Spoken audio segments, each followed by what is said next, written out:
This isn't the first time this season Dan McDonnell's done it, at least a dozen times. And he told me today, guys, that sometimes you just got to take it to the next level. And that he did, Mike. Yeah, he sure did. Press the right button in the right spot, and now another elimination game. And Ben, they hand the baseball to the senior right-hander from Illinois and the transfer from Indiana State, Brennan Cutts. Yeah, only making his second start of the year. Those 25 appearances, 24 of them out of the bullpen. Strikeout to walk ratio is solid, though. 39 strikeouts, 15 walks, second start of the year. His slider for him is the best pitch. The fastball is a good one, and he's going to use it heavy, but the out pitch is a slider. Opponent's hitting just 143 off of that pitch. He faces this Oregon State batting order brought to you by Capital One. Second most home runs in a season in program history, and the all-time home run leader is Gavin Turley. And he has put a ball striking display for us here so far at the College World Series. It has been 100 miles an hour plus every time he has hit a fair ball so far. This is the hottest bat maybe in the field. I think so. Yeah. I'd give you that. Yeah, his average exit velocity, 108, and that's 7 balls he's put in play. That's pretty strong. What do we got on conditions today to hit? What do you think? You better impact it. That wind is blowing straight in. So yeah, you better hit it square if you're going to make any outfielder turn and run today. Here we go, round 2 between Oregon State and Louisville on day 5 of the Men's College World Series. Cuts to Trent Carraway in a swinging strike 1, and off we go. Trent Carraway, the sophomore third baseman from Dana Point, California. He's draft eligible. Kylie McDaniel's got him top 90 in his MLB draft rankings. Homered in all 5 games of their regional. Line drive into right field, a base hit that was scorched by Trent Carraway and a leadoff single. Speaking of ball striking, that is a 106 mile an hour rocket to right. Carraway was crazy hot first couple rounds. Swung and missed a little bit here in Omaha, but that now his 3rd hit of the College World Series, and that's how you draw it up there. Leadoff line drive for the big fella, Iva Arquette. The 6'5", 220-pound junior shortstop from Hawaii, who transferred in from Washington this year and is 8th on our MLB draft rankings. And I know, Ben, you've been eager to get a look at Iva Arquette. Not every day you see 6'5" shortstops out there running around. One of the biggest that I can remember for sure. It's only a few of us, Ben. 3 hits for Iva on Friday against this Louisville team, then 0 for 4 on Sunday against Coastal for the Beavers. I'm not sure if Berkey stood up on the chair he's sitting in. If he'd be 6'5", would it be close? There's only a couple of us. Short list. Short is right. The 0-1. That is poked foul, and it's 0-2 on Iva Arquette. Good to see you fellas are off and running, playing nicely. Some things never change. Just the weather around here. We're well rested. We're not snippy for that reason. No. We only have the 1 game today. I'm still in some ways trying to digest yesterday. Yeah. I think everyone is. Cuts 0-2. Arquette stays alive.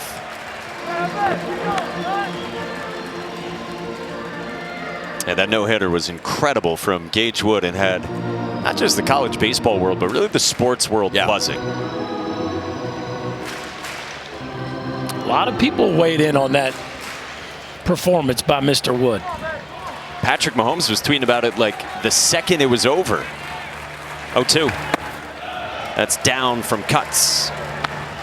That's to me what's so cool about the College World Series is everybody's watching. You know, we talked about this the other day. I mean, in the big leagues right now, guys are sitting in the clubhouse right now. 30 teams are getting ready to go play the highest level of baseball in the world. But you know what's on the TV in the clubhouse right now?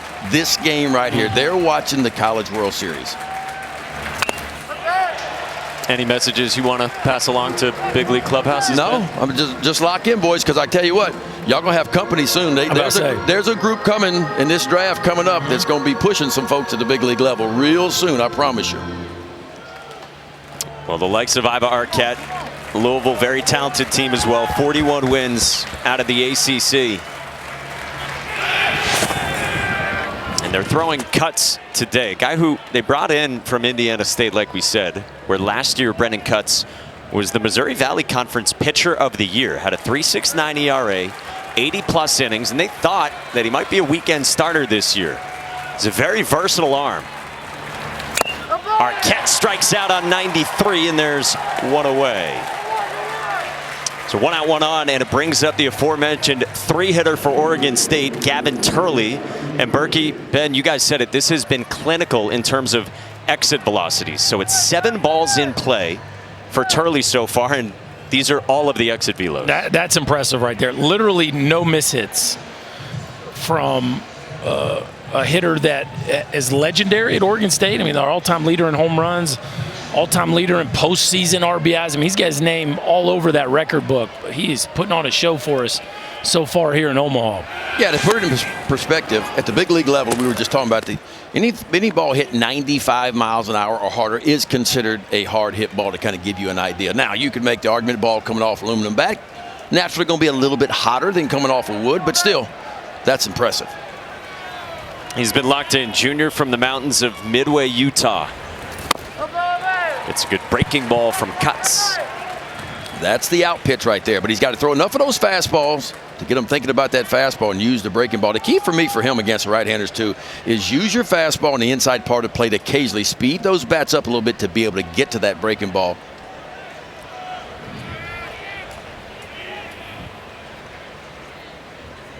Oh, 1 to Gavin Turley. That's a fastball away, and it's 0-2 on Turley. In general, he has way more success versus righties than lefties. I mean, it's really interesting how much more the fastball plays versus righties than left-handers. So a good matchup, right? Last time we saw Jacob Morrison facing a right-handed heavy Oregon State lineup, he had success, and Cutts does very well against righties too, which is what Oregon State features. Another strikeout for Brennan Cutts. Back-to-back against the big bats, Ivar Arquette and Gavin Turley. Well, he is spinning that thing right now. And he's starting in the perfect spot. With 2 strikes, you want to, as a pitcher, ideally to start something that looks like a strike when it comes out of your hand. This one looks like a strike, but it just kind of worked his way down and away off the outside edge, and second punch out of the day for Cutts.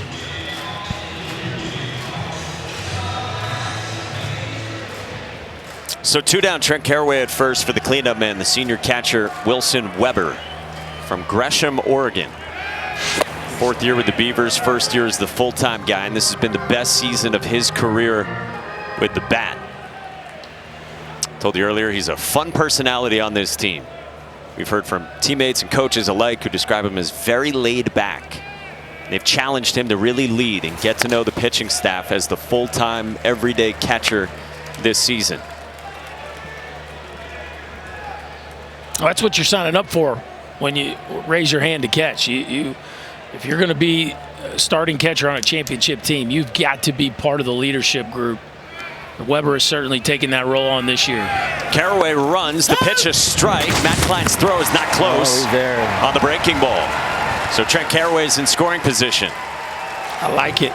Pick a pitch to steal on. You get a breaking ball, that is a much better pitch to steal on. They pick the right pitch, and Caraway is in easy. I think even a good throw, he beats that one with no problem. And now the Beavers have a runner in scoring position here with 2 outs. Yeah, and Oregon State doesn't steal many bases. That's only the 37th stolen base of the year. 300 D1 teams out there, that's 270th they rank in stolen bases. Well, Wilson Weber's now in a 2-strike count, even with Caraway at second. That's a good heater with life for Brennan Cutts. Been getting some swings and misses in the strike zone. The fastball's been impressive early on.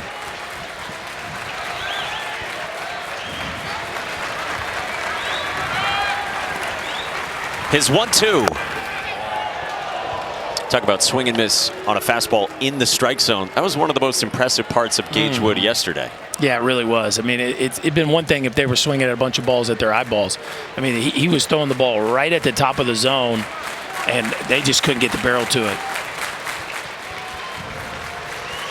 Brennan Cutts 2-2. Swing and a miss. Ben, if you got him, what do you do? If you got him, you spin it. And I'll tell you what, Brennan Cutts yet 3 of them down here in the 1st inning. Big time breaking ball and a good start for the senior. So we have a lot of confidence going into these next few games. Win every pitch, win every inning, win a ball game. We're the best late inning team in the nation. throw, hit, catch, the outcome should go our way.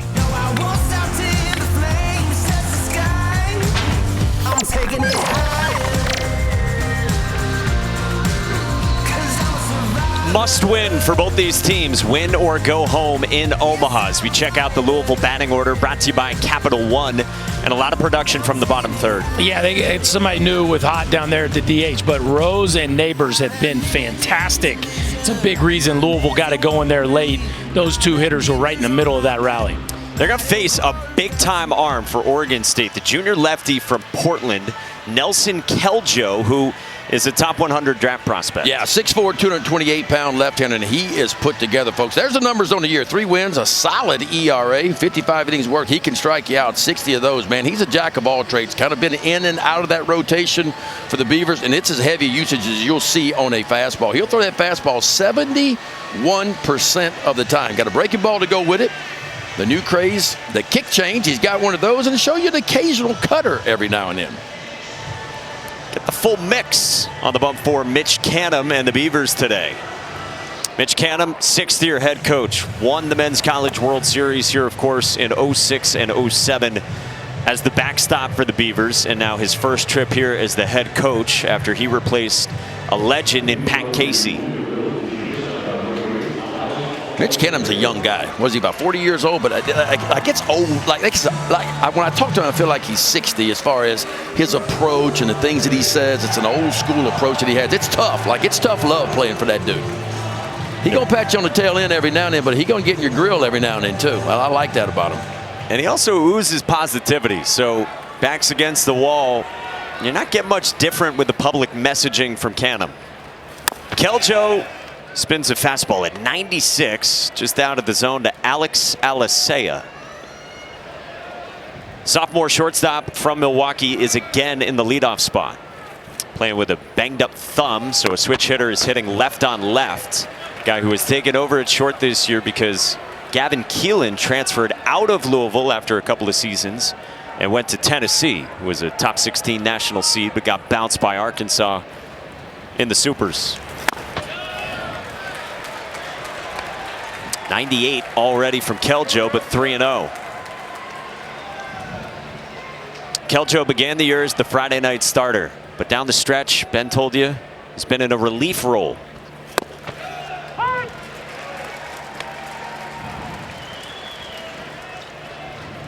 Keljo has said it was a little difficult for him at the start to go back to the bullpen. Jared Denny wrote about this in the Salem Statesman Journal a few weeks ago. And the changing pitch mix from Keljo as well. It is heavy fastball. That's what we're seeing here. And then he's kind of scrapped the slider and gone to an occasional curveball as well. 3-2. Yeah, all heaters here so far. Not surprising against Alicea. I think a pitcher that typically throws this many fastballs is even gonna, he might even throw us more today. Yeah. The way this wind's blowing, I think he's just gonna grab that four-seamer and rip it. You know, walks can be an issue for Keljo every now and then. If you look at Louisville and the stolen bases that they have, man, nearly 160 of them a year, you better fill up the strike zone and make them at least earn their way on. Off his bare hand, he Supermans it to first. Wow! Who says pitchers aren't athletes, Berkey? Come on. My man jumped. And he lost his cleat in the process and just went hopscotching back to it. I was just about to get on him because the ball was going right to the shortstop, and it was going to be, I think it's going to be a pretty routine. You can't. First, the previous play is under review. You can't think that fast, though. I mean, you see something coming back at you, you want to catch it. With your hand? With your bare hand? I mean, you can't think, don't put my bare hand. It happens too fast. Come on, man. Look at this. Shortstop. Arquette's like, bro. Do you know? They pay me scholarship money, too. That's wild, bro. Come on now. He's full extension with no shoe. Look, full extension with no shoe, and he grabs it and throws it in one move accurately. You gotta be kidding me. That might be the most athletic pitching play I've ever seen. But Louisville is challenging this. It's going to be an infield single. I think he's safe. It's getting overturned. That's the old, you got to give him credit for such a great play. But not in the replay era. Dude, how loose were those shoes? I mean, how do you come out of that shoe? Were they even tied?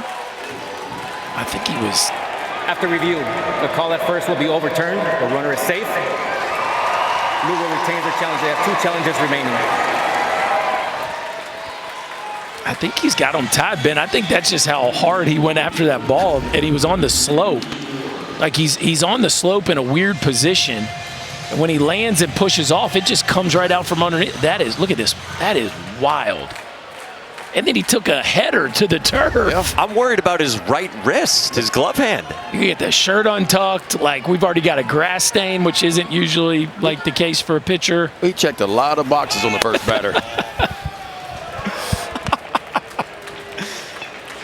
I mean, we took a picture of our footwear up here in the booth pregame. Little did we know we were getting right into a discussion on the pitcher's footwear. Goodness. Don't be surprised if you see a bunt here. This is a perfect time to slug bunt here with a left-handed pitcher right at the second baseman. Good call. Lucas Moore takes a called strike. Super speedy center fielder. Yeah, if I get a hard-throwing lefty with a runner on first, like the time to bunt towards second base is now. You bunt it right at the second baseman, and then you beat the pitcher. You either beat the ball or beat the pitcher to the base. At the least, you get a runner on second.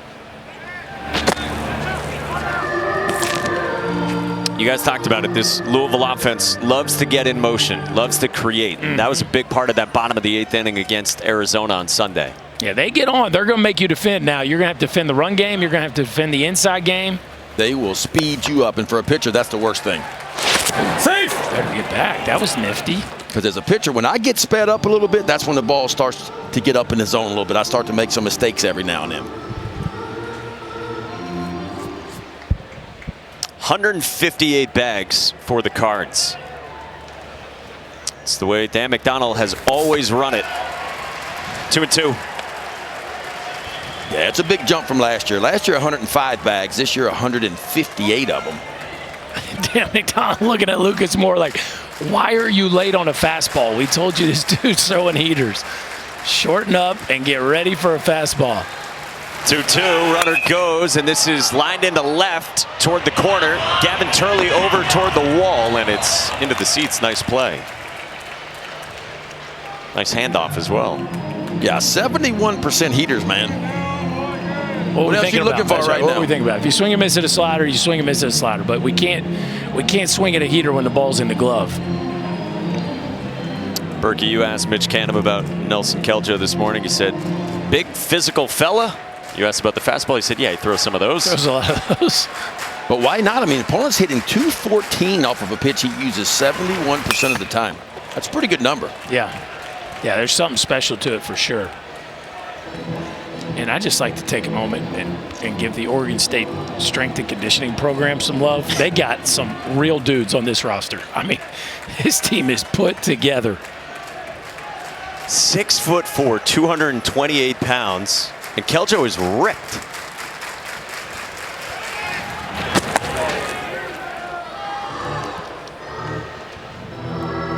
Keljo had done some piggybacking this year with Eric Segura, who we already saw earlier in the weekend. And recently, Keljo's been coming on in relief. So you could tell pretty early with left-hander. For me, when I got to first base on a left-hander, I was going to get as big a lead as possible and make him pick. So far they've seen a pretty bad token move and then the old Terry Mulholland step off the back of the rubber move. Neither one of them all that effective, and I would say Louisville's going to keep extending their lead. Alisea goes. This is bounced to second at A.J. Singer, who's only plays first. Alisea moves up. Lucas Moore is retired. Well, let's talk more about Nelson Keljo. And Ben, you mentioned a lot of the heater. Yeah, I tell you what, this is kind of what he likes to do, and he can dial it up too. He'll throw that fastball, as we mentioned, a high percentage of time. He can get up to 95. There's a slider on the outside part of the plate. And guys, he was on the bump and collected the final out to push Oregon State to the College World Series. Coming out of the Super Regional in Corvallis, where it was an electric atmosphere as Oregon State got past Florida State, the #9 national seed. All right, so man in scoring position for the catcher for Louisville, junior captain Matt Klein, who is from Louisville, went to Trinity High School, and his father, Scott, played at Louisville as well. And Louisville's been pretty good so far in 2 games at the College World Series, runners in scoring position. They're hitting .360, which is a pretty good number. 9 for 25 so far. Klein entered the year as their best bat. He was 1 for 5 against these Beavers on Friday with a single for Dan McDonald's team after coming back after missing a few months with a broken bone near his wrist. We started talking about this the other day with Matt Klein, how he keeps a book on all umpires and he learns facts about them, their family life, their hobbies, writes down notes in his book about their strike zone as well. I love that, man. That's doing your homework right there, and that'll pay off with some umpires. Well, we talked about it with Weber last half inning. Again, you're signing up for a different level of commitment and leadership when you're trusted with the catching position. I think both these guys have embraced that. And Klein really going to another level there with the journaling piece. Well, he works a 4-pitch walk against Nelson Keljo. And there's 2 on for Louisville here in the bottom of the first with just 1 out. Yeah, Klein is such an important part of this team. They missed him dearly when he was out for 2 months. And he leads this staff. Big part of their offense as well. And we're going to get a visit from Wilson Weber to chat with Keljo. Here we go.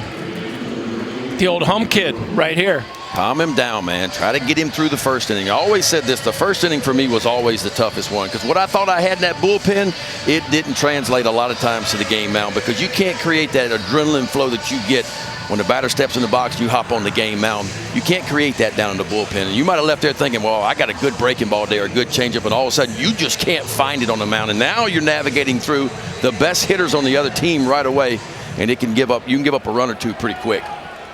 And again, first start in some time for Nelson Keljo. And now the cleanup man for Louisville, the junior Jake Monroe from Champaign, Illinois. Came here second on this team in OPS. Had a couple of hits Friday against Oregon State for the junior college transfer who went to John A. Logan. Had a huge super. Told us that was big for him because he scuffled, by his standards, he said, in the regular season. Well, he's gotten hot at the right time. Well, he hit some balls in that super regional out of sight in a packed Jim Patterson Stadium. And this is the kind of at bat you dream about right here. You got a chance early to grab some momentum. Looked like your starting pitcher had his best stuff. Louisville trying to get off to a quick start here with one of their hottest hitters. 21st pitch. Down and away, 2-1 from Nelson Keljo. This is the kind of pitch you just can't be late. You know the scouting report. He's struggling to find the strike zone. You were tardy on your first offering. You've now seen 3 pitches. This is the one you got to make the adjustment on right here. Oh, breaking ball, Ben. How about that? In there, huh?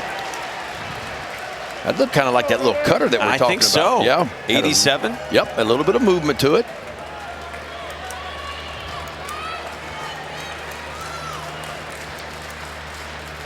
Keljo against Monroe.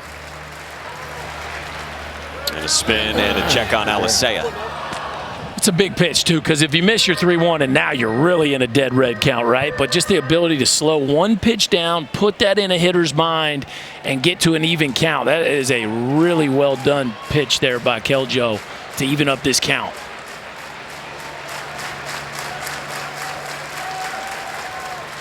Two on, 1 out, 2-2.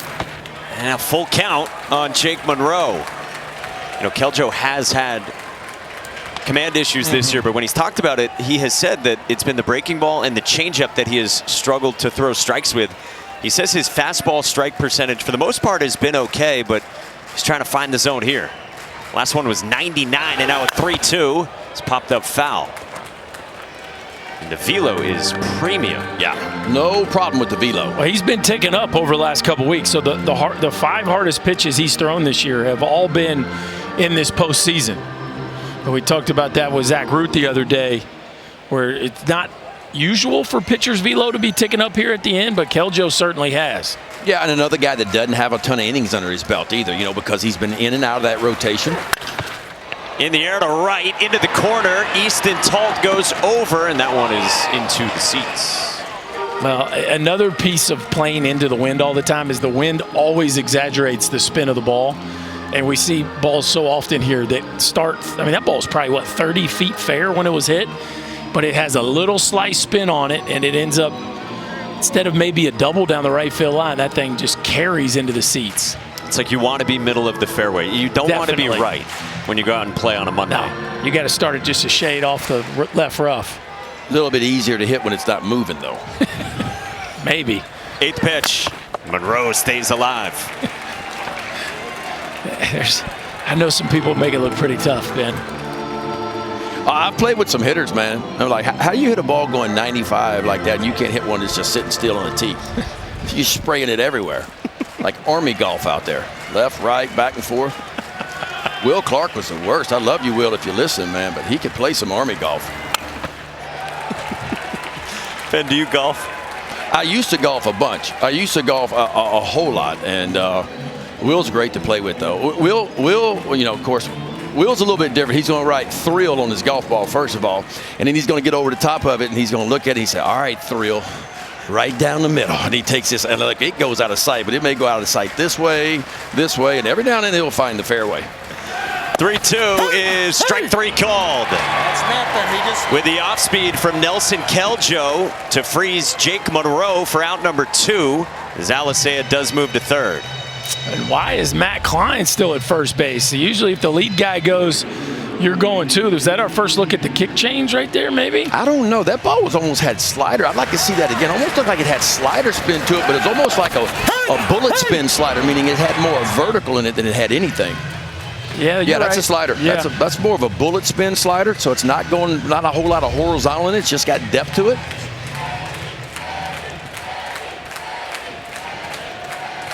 So Klein did stay at first. Keljo's got 2 down. He's thrown 29 pitches. And now he's going to face the 5-man Eddie King Jr. Takes ball 1. Senior from Illinois, 2nd team All-ACC, and arrived here 2nd in the conference in OPS, ahead of the stars in the league like Alex Lodies, Drew Burris, Daniel Cuvée, and just mashing on this 10-game hitting streak. Line drive over Arquette into left field. Louisville strikes first on a rocket from Eddie King.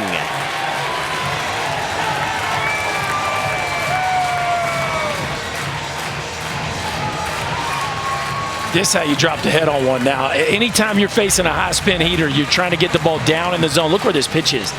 Down at his kneecaps, and Eddie King, who is as hot as any hitter in the country, a 111 1-iron into left field. That ball was juiced off the bat of Eddie King Jr., who continues to come up with huge hits for this club. Boy, if Matt Klein would have moved up when Alisea moved up, Louisville had 2 runs right now. Instead, Teg Davis, the freshman first baseman with 18 home runs, bats with runners at first and second. To be fair, that was 111, and your catcher's running. Maybe, maybe not, but potentially. Potentially. Yeah. I'd like the option. Left side strike. Still not sure why Matt Klein didn't go. He was staring at Alisea as he took off and just didn't pull the trigger. It just shows you that maybe he wasn't anticipating, which is odd in the 3-2 count. Boy, this kid standing at the home plate, he can fill up a batter's box and he can turn one around in a hurry. 6'4", 225 out of Malvern Prep in Philly. Son of Ben Davis, former 2nd overall pick. And we got limited buttons, it looks like, for Teg Davis on the uni. That's the way Coach Rooney teaches them at Malvern Prep. Yeah. Shades on 2-1. I mean, it's pretty elite, the whole fit we got working with Teg Davis right now for a freshman. Shades on, buttons unbuttoned, TV tape. We're checking a lot of boxes. Bro, you got 18 jacks. You can do whatever you want to do. 51 ribbies.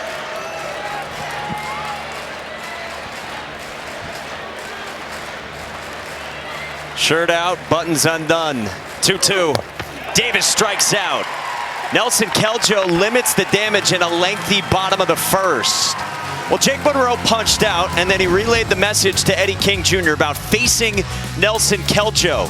And Eddie King Jr. stays hot, and Louisville strikes first in this elimination game at the Men's College World Series. Friday night, Oregon State walked it off. Gavin Turley scored Iva Arquette against Louisville, who had tied it in the top of the ninth in a game that was just wacky.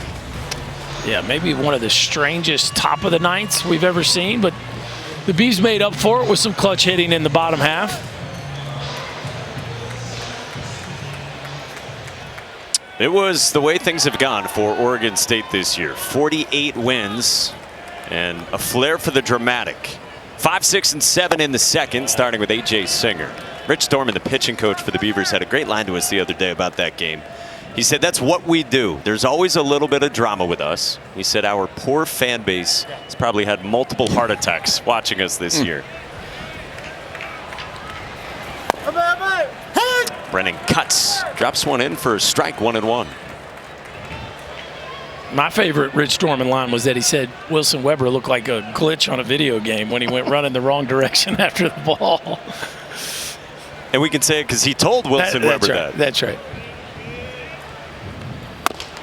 Leaks inside from Brennan cuts, 2-1 on Singer. Singer's a Glendale, Arizona native, JUCO transfer from Iowa Western. Kyle Peterson will tell you that's not that far from this ballpark. Singer had a couple of hits Friday against these Cards. Fastball got a little cut life to it, Ben. You can see it. It's slightly going from right to left. Four-seam grip, and sometimes if you don't have that finish straight down and you finish at a little bit at an angle like that, you'll get a little bit of cut. Cuts had a 16-pitch first. Fan 3. He's got a full count here on Singer.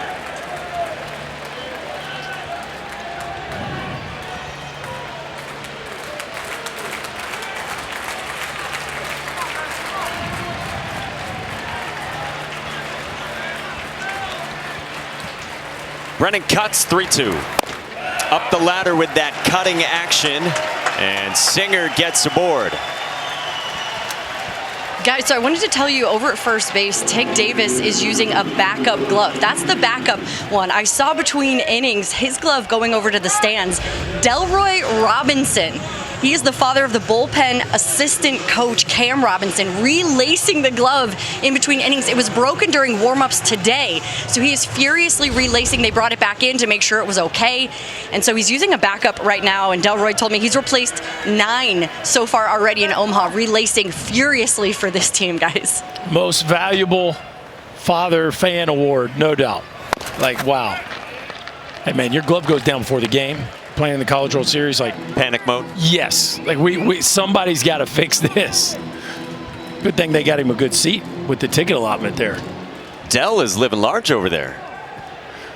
They knew what they were doing. Looked like he might have done that once or twice before. Apparently, what, 9 times this year? He was getting after it. That's pretty quick work too. You ever tried to relace your glove? No, that wouldn't work well. No. I tried it, and it came back, and the pieces did not go back where they started. Yeah, that would. It was all over the place. I'm smart enough to not even try. That's just a waste of time. How many gloves you go through in a normal season in the big leagues for both of you? One for me. Yeah. I was only out there 35 times. Only time if it breaks. Now, that was my game glove, so I never brought it out unless I was, pitching. You got the shag gloves and you got your gamer. I'd keep a gamer 3 years at a time.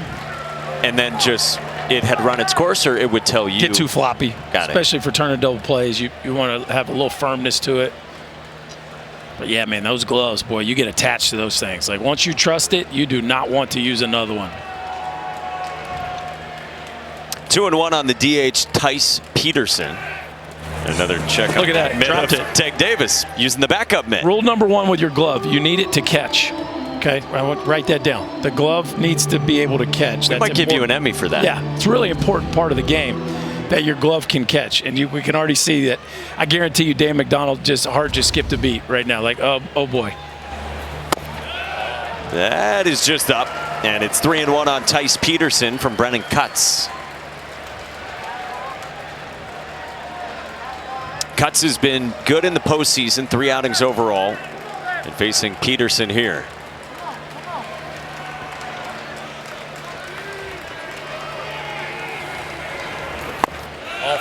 And that misses. Ooh, looked pretty good at the bottom of the zone, but a 5-pitch walk and back-to-back free passes worked by Oregon State with A.J. Singer and now Tice Peterson down a run. Well, not what you want to do. Your team goes out and puts a run on the scoreboard for you. And you're looking for that zero, that shutdown inning.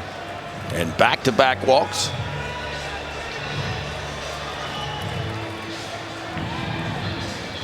Under cloudy skies, we'll get a mound visit from Matt Klein and great pitching coach Roger Williams.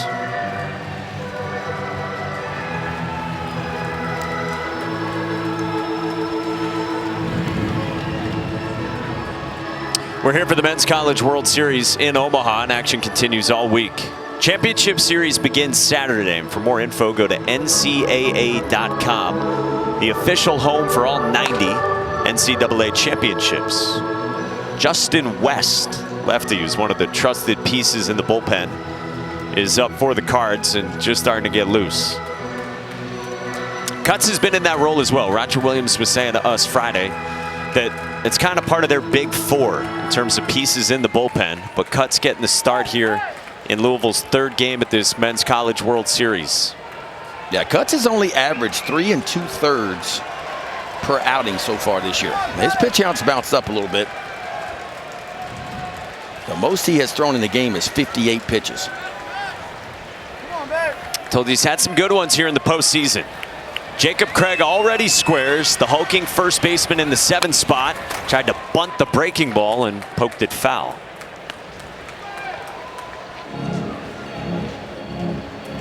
.6'5", 241, the California native who got aboard twice on Friday for Oregon State against Louisville. Second-year starter who has grown a lot and matured a lot over the course of his 3 seasons in Corvallis.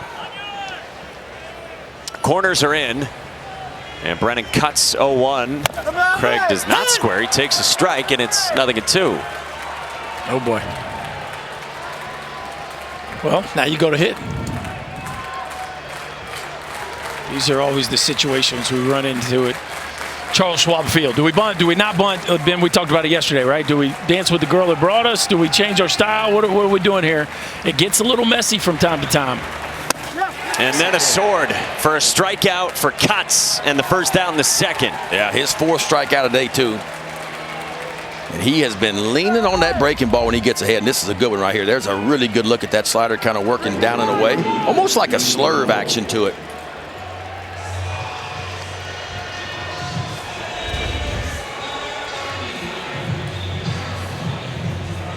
That's a rough one right there. First and second, nobody out. And to come up empty. You had just a fantastic opportunity, even this thing up without the need of a base hit. Now you're gonna need one here from Tall to Reeder. This is Easton Taltz before Cannon Reeder, right fielder in the 8th spot who homered Sunday against Coastal Carolina out of the 9th spot in the lineup. Junior from Everett, Washington, first-year starter who only had 20 hits his first 2 years. But has broken out this year. Berkey talked about this the other day. A lot of walks, especially early in the year, from Easton Talt. Yeah, lefty's hitting 320 this year off cuts. Righty's hitting only 138. Check swing dribbler in front of home plate, and Matt Klein handled the English for out number 2.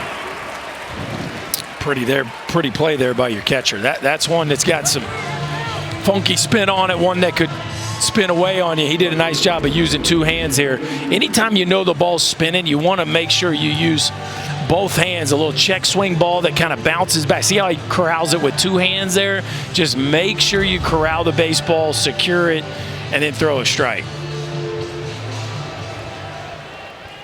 So it did move up A.J. Singer to 3rd and Tice Peterson to 2nd. And now to the 9th spot for Cannon Reeder from Bend, Oregon.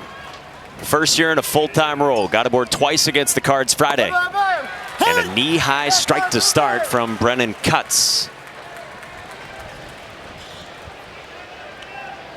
And Oregon State trying to get it going, guys, here at the College World Series with runners in scoring position. Their first 2 games, 1 for 12 combined is what they are. Does that mean they're due? It means they're in a funk or they're due. If I'm on the mound, I think they're in a funk. And Brennan Cutts hoping for the same. It's 0-2 on Cannon Reeder. Reeder's been the best Beavers hitter against breaking balls this year. And so perhaps because of that, we've seen a couple of fastballs to start from Brennan Cutts. Second and third, 2 outs. And Cutts 0-2.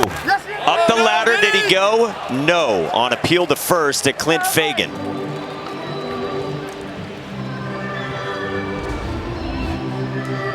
Did he go? Ooh, that got close. Front hip's the rule. I usually go on whether the barrel passes the hands. That was right at the line of both. Another life for Cannon Reeder. And a 1-2. Swing and a miss. There's the breaking ball again from Brennan Cutts, who leaves 2 and has fanned 5. Yeah, first and second, nobody out. But the senior grabbed a little gear right here. Strikeout, ground out, and he finished off with a really good slider work in down and away to get the Cardinals off the field, up by 1. Day 5 of the Men's College World Series. 3 games today. This is the middle game. We had a continuation earlier today. LSU finished a win against UCLA. Now an elimination game, Oregon State and Louisville. The winner moves on and plays tomorrow afternoon against number 13 overall seed Coastal Carolina, who, if you haven't heard, you should. They're on a 25-game winning streak, and their team name is pronounced Chanticleers. All valuable information, Mike. Well Thank done. you. Don't mess that up. 7, 8, and 9 begins with Zion Rose, first-team All-ACC outfielder for the Cards, who in the offseason decided he was done with catching. He wants to be an outfielder. Chicago native who drove in 3 Sunday against Arizona and had the big go-ahead 2-run single in the 8th inning when they put up a 6 spot. Big strikeouts from Brennan Cutts. Nelson Keljo's 1-1 is bounced back to Keljo. The cleat stays on this time, and there is 1 away. Man's getting himself some tough chances there early in the ball game. This is when you're glad you're 6'4", 2. What is he? 240? 228 it says. Okay. Looks about right. That ball didn't leave a mark. He's good. It was 105 off the bat of Zion Rose. Brings up Byram Hott, junior from Queens, who has spent a lot of time this year at second, along with Kamayu Neighbors. Today, Hott DHs, no Garrett Pike in the lineup. Transfer from Toledo, who's also spent time in the outfield for Louisville this year. Byram Hott is a transfer from Marist. Byram Hott from Archbishop Malloy High School in Queens. A lot of good basketball lineage there. Lou Carnesecca, the late great head coach. Okay. Jim Larinaga, Kenny the Jet Smith, Kenny Anderson, and Russ Smith. Whoa. Of Louisville fame. Rusticulous. That name will get you some attention in Cardinal country. Oh, how about that catch? That was a nice catch right there. Yeah. Left his seat to go get that one. Reeled it in.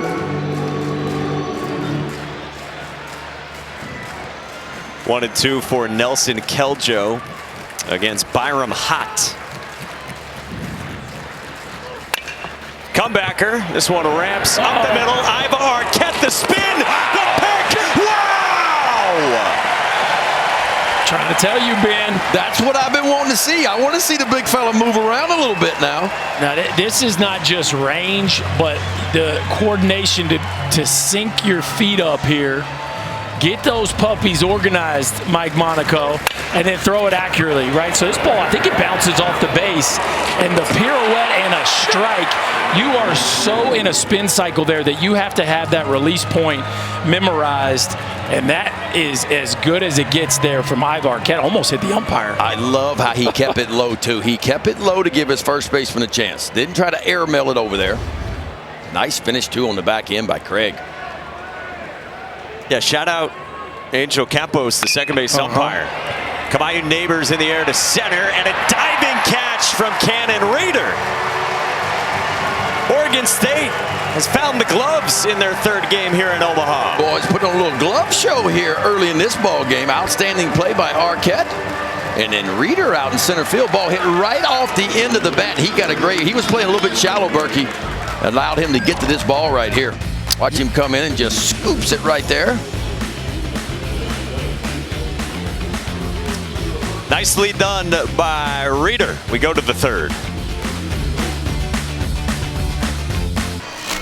Seasons and careers on the line here, and Iva Arquette trying to continue his season at Oregon State, and this was spectacular. Yeah, the top spin off the mound allowed the ball to take one big hop. Didn't hit the base like maybe I thought it would, but you start putting plays like that on film at 6'5" with the kind of impact he has with the bat. That's the reason why he's probably going to be the first position player taken in next month's Major League Baseball draft. We were talking with his double play partner, AJ Singer, who said Iva Arquette is like a Greek god, and says it's like Arquette teleports to baseballs. And I hadn't seen it yet until that play, what AJ Singer meant. Well, you have that kind of explosiveness. We saw it from him running around the bases. I mean, he can really run, but then the functional mobility to be able to spin, keep your balance, the arm strength to finish it off. I mean, he put it all on display there. Trent Caraway fouls it away. Yeah, and credit to the umpire as well. I mean, Angel Campos got to get out of the way of this thing. 2 steps after he caught that thing, the ball was out. Angel with good awareness there. Get the heck out of the way. Not sure he thought that ball was going to be caught.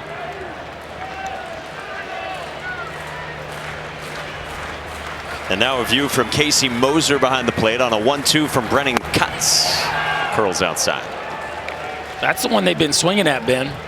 Caraway, second time through the lineup here. I'm sure the Oregon State offense has been talking about we got to lay off that slurvy breaking ball off the outside edge. Yeah, and if I'm Oregon State, I'm getting my toes up on the plate because I've not seen one fastball to the inner third of the plate yet. Everything's been right out there. Now, right now it's working, so no need to change for him. But every now and then for Cutts, maybe fastball in just to kind of keep him honest. But he is spinning that breaking ball right now. How about this? It's 6 strikeouts for Brennan Cutts, and that's the most he's had in any outing in his one season with Louisville this year. He had punched out 5 in the regional against East Tennessee State. Career high in strikeouts is 10. 3 years ago for the Sycamores of Terre Haute against Indiana. All right, so 1 away, and here is Iva Arquette now with the bat. Line drive to third, and Jake Monroe on a line made the catch. 2 down.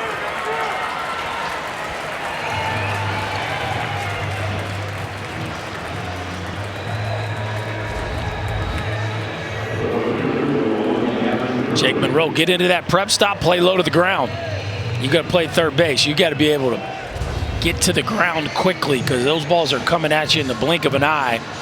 And that one right there saved extra bases. So 2 outs, bases empty, and it brings up the slugger Gavin Turley, who struck out his first time. He got drafted out of high school. Gavin Turley did by Arizona in the 19th round, but didn't sign. 1 round before that, the Diamondbacks drafted Iva Arquette. You look at their draft, they also drafted Malachi Witherspoon, who didn't sign, now a star for Oklahoma. Handful of guys who instead went to college and have turned themselves into high-end prospects for the next level. Well, we always say this. I mean, 54% of the Major League roster this year when it began came from college. When you combine 4-year schools and junior college, it was 54%.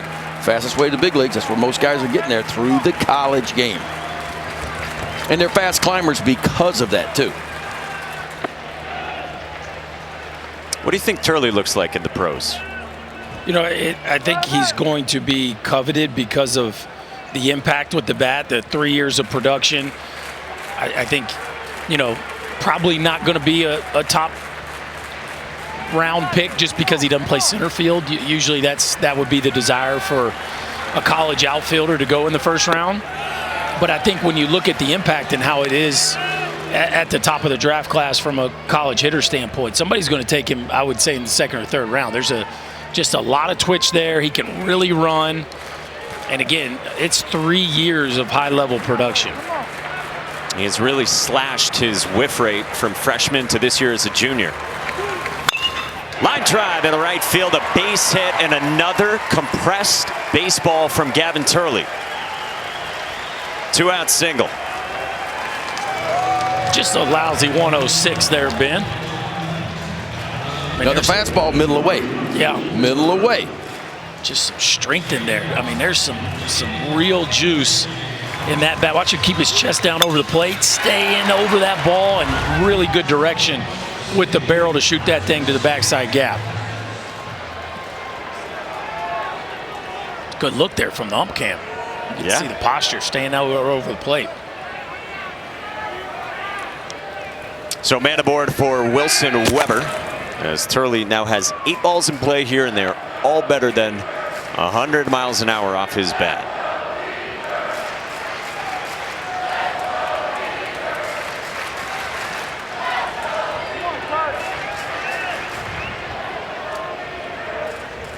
Brennan Cutts deals.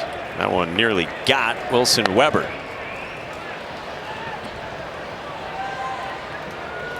Something tells me the coaches have talked to their hitters about making sure that they are not making any move that can be discerned as intentionally being hit by the ball.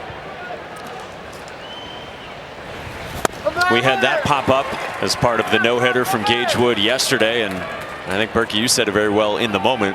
Just thankful that wasn't the one that was deciding perfect game or no-hitter. Yeah, that would have gotten really uncomfortable. I honestly didn't think that one was getting overturned. I don't think we all did. Just didn't think there was enough. But it ended up being the 17th strikeout for Wood. He got 18. He got 19. He struck out the last 5 that he faced. He was not running out of gas, that's for sure. It was the curveball got a little wobbly on him, but the fastball was angry from start to finish. No walks in 19 Ks. Yeah, I went back and looked. His fastball, guys, yesterday, 119 pitches. The fastball averaged 97 miles an hour. Ooh. And it did fluctuate. It was 96, 97, 97, What was odd, 98. though, is the analytical world didn't favor him. It was below big league average spin rate. It was below big league average vertical hop, too. But I guess it's the low release point that he has. And he releases the ball, Wood did, about 4 inches lower than what the average D1 pitcher releases the ball. So low release point, almost like an upshoot kind of pitch is what it was. Yeah, and high velo. It's the vertical attack angle. It's not the vertical break, but the way it enters into the hitting zone and the command of it. He kept throwing it right in that spot above the belly button. He threw it in the exact spot where it plays the best. I thought one of the craziest things from the press conference was he said, they asked him about the pitch call, and he said, well, I don't know. I just kept hearing in my ear, fastball middle. Yeah. Like, you just threw a no-hitter and struck out 19 dudes, and the most common call was fastball middle. Yep. The game has changed. The game has changed. Like, Ben, you'd be pitching to the edges. And down. Third, yeah. I mean, you get 2 strikes, you get to catch the rock to the edge, and you know where to miss. But the game has changed. Swing and a miss, runner goes, and the throw is not in time to get Gavin Turley. Moves into scoring position with 2 outs. We continue to see teams run more here in Omaha than maybe their season averages would say. You have to. I mean, you have to find ways to create offense here. You cannot sit back and wait for the home run. And we know Louisville's going to do it, but Oregon State, who does not steal many bags, they've pressed the issue here a couple times today. Brennan Cutts ready with a 2-2. Outside and a full count on the cleanup man, Wilson Weber. Gage Wood, by the way, he's making the rounds on ESPN. He was on SportsCenter last night. He was on the Pat McAfee show today. Yes. You know McAfee loved the I shouldn't have hit him answer. You know, he was all over that. Cutts 3-2. And Weber lays off. 2 on for Oregon State with 2 down in the 3rd.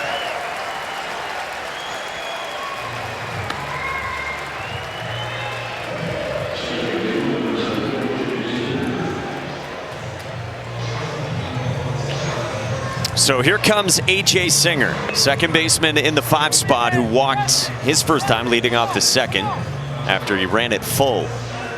He had a tough error the other night in the Sunday evening game against Coastal Carolina when Mitch Canham said afterward, we just had uncharacteristic mistakes. Couple errors, 4 unearned runs allowed by the Beavers. Would love a chance to atone. Strike to start. Well, a team that came in fielding 982 has fielded just 933 here at the College World Series. Their 5 errors are even with the rest of the field. And think about this. It didn't start at the College World Series. You go back to regional play for them in the NCAA tournament. They've made 10 errors now, has Oregon State, in their last 10 ball games. And that's not like them. It just kind of carried over to the College World Series. But they kicked a lot of balls in regional play as well. Ryan Gibson with a little offensive timeout here to bring the fellas in and talk approach. This is a true strategy one. This isn't the old, we're trying to slow the game down or the pitcher has 3 pitches and 2 outs. This is, it's clear Gibson has something in his mind he needed to share with the whole crew. And you wonder if they're thinking about taking third base. You know, we talk about the ability to manufacture a run. Well, the double steal with 2 outs and maybe the ability to get 2 runners into scoring position if you feel like you can get it is a big play. For Mitch Canham and the Beavers, down by 1 in this elimination game. Brennan cuts 0-1 to Singer. Runners don't go, and it's a strike, and it's 0-2.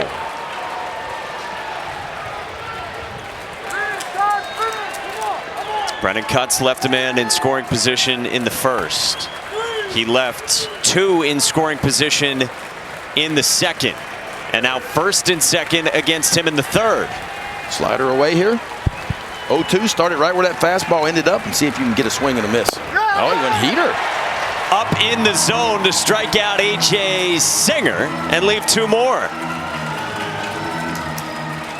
Well, Brennan Cutts, I tell you what, he's been in a couple pickles here, but he's been able to elevate his game when he's needed to, and a 4-seam fastball perfectly placed up and away to get the Cardinals off the field. Second meeting between Oregon State and Louisville here at the Men's College World Series. Oregon State backs against the wall. Mitch Canham likes it that way, and he's with Danny Wexelman. Yeah, Mike, thanks so much. Hey, a 1-0 game. What are your guys saying when they come back in the dugout? Well, number one, we gotta get it on top of the heater. It has some good ride to it. We were swinging underneath it the first time through. Had a couple solid contacts. Arquette slugged one pretty hard over to third baseman. We caught it in the air, and Turley also drove one. Caraway drove one. So if we're having success right now, it's staying on top, and then really like making sure that we're not drifting and crashing to the ball on the heater, which is causing us a little bit of swing and miss on the breaking ball right now. Yeah, when you say drifting, what do you mean? Just coming off our backside and kind of attacking the baseball with our body as opposed to being set on time and letting the barrel get out front. Your defense so far has been sparkling in this game. When your defense is like that, how does it elevate your pitcher? Big time confidence. I mean, you got Keljo diving off the mound with one shoe and trying to make big plays. He's had a handful of balls coming back at him. Reeder making a great catch on the line drive, and then also Arquette lunging to a ball up the middle, spin throw to first base. That's the kind of stuff I think we've seen all year, and we know we're capable of doing. Coach, thank you. Thank you. Go Beavs. Mike. Danny, thank you. Alex Alisea grounds out to A.J. Singer. Routine that time, but 1 out nonetheless for Nelson Keljo to begin the bottom of the third. Boy, Louisville continues to be aggressive at home plate. I look at that number coming. Their first pitch swing rate, 40% in the NCAA tournament. Big league or college average first pitch swing rate, about 30%. So they're uber aggressive at home plate. Burke, you okay with that mentality, especially against this kind of arm? Like, is that what you got to do against the fastball, even though there was some spray in the first? No, not really. I don't. I just, for me, like, guys that are less likely to hit for extra bases, I would rather them, if they're leading off an inning, I'd rather them try to get into a count, especially for a guy who's been scattering it a little bit. Lucas Moore pulls one at Jacob Craig, who flashes, but Moore is too fast for that. Keljo not there in time, and the Jets of Lucas Moore and his nation-leading stolen base total are aboard.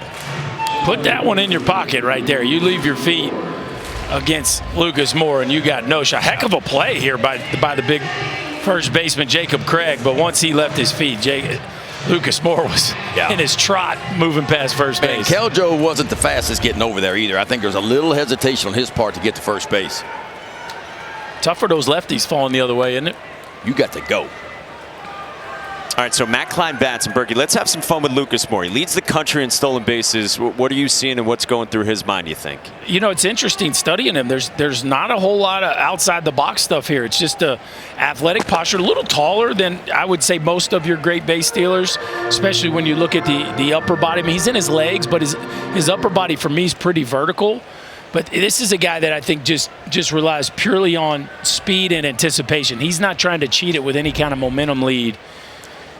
See, he gets pretty stationary. They trust their homework. You know, you talked about it the first time Louisville played about how much Dan McDonald puts into the scouting report. So I think their base stealers are as informed as anybody in the country when they get over there. They know exactly what cue they're looking for. Well, that was a quick pitch there. That could have been a balk. Yeah, but that's almost what you have to do as a pitcher, right? I can't get caught being consistent. Coming set, 1 count, 2 count, deliver the ball to home plate. Every now and then you got to come set and quickly go, and then maybe a hold of 2 or 3 seconds and then go again. You want that hitter, that batter over at first base, the base runner, to kind of settle his feet a little bit. That's how I don't want him creeping towards the next base. But you do have to pause, though, right? You have to pause. Okay, just making sure. Just a quick pause. Making sure that rule had definitely got to change your looks, but one of them is to go so fast, and that's where the umpire really has to watch it. So watch here after a pick. A lot of times lefties especially, they'll pick again, and then they'll try to come set and go fast, and that's where you have to anticipate it here. So let's see if they probably have the percentages of times he'll pick multiple in a row. See that fast? That's what you do. Good call. Weber's throw is not in time to get Lucas Moore, who swipes his 53rd base of the season, and he's only been caught 1 time all year. Yeah, 53 for 54. That's a pretty good percentage. You think? That will work. He doesn't cheat. It's just no momentum. It's just I know what I'm looking for. And again, the anticipation of watch him going quick after a pick. That ball ended up being a closer play than it looked like it was going to be. But you have to have that kind of anticipation to steal bases at a high level. 1-2. Matt Klein strikes out on 96 from Keljo, and there's 2 away. It's so impressive what Lucas Moore has done. He's in scoring position now with Jake Monroe coming up. The only time he got thrown out this year was the middle of April against Clemson. And Dan McDonald was telling us, left-handed hitter, 2 outs, and Lucas Moore was sick the whole game. Looked like a zombie. Got thrown out by like 10 feet. He looked up at Dan McDonald, who in turn looked at Lucas Moore and was like, you don't have to steal the base. He's not used to staying over at first base very long. He's at second for Monroe, who goes first pitch swinging. In the air to left. Turley's back, and it is gone! Jake Monroe goes deep with a 2-run shot to add to the Louisville lead.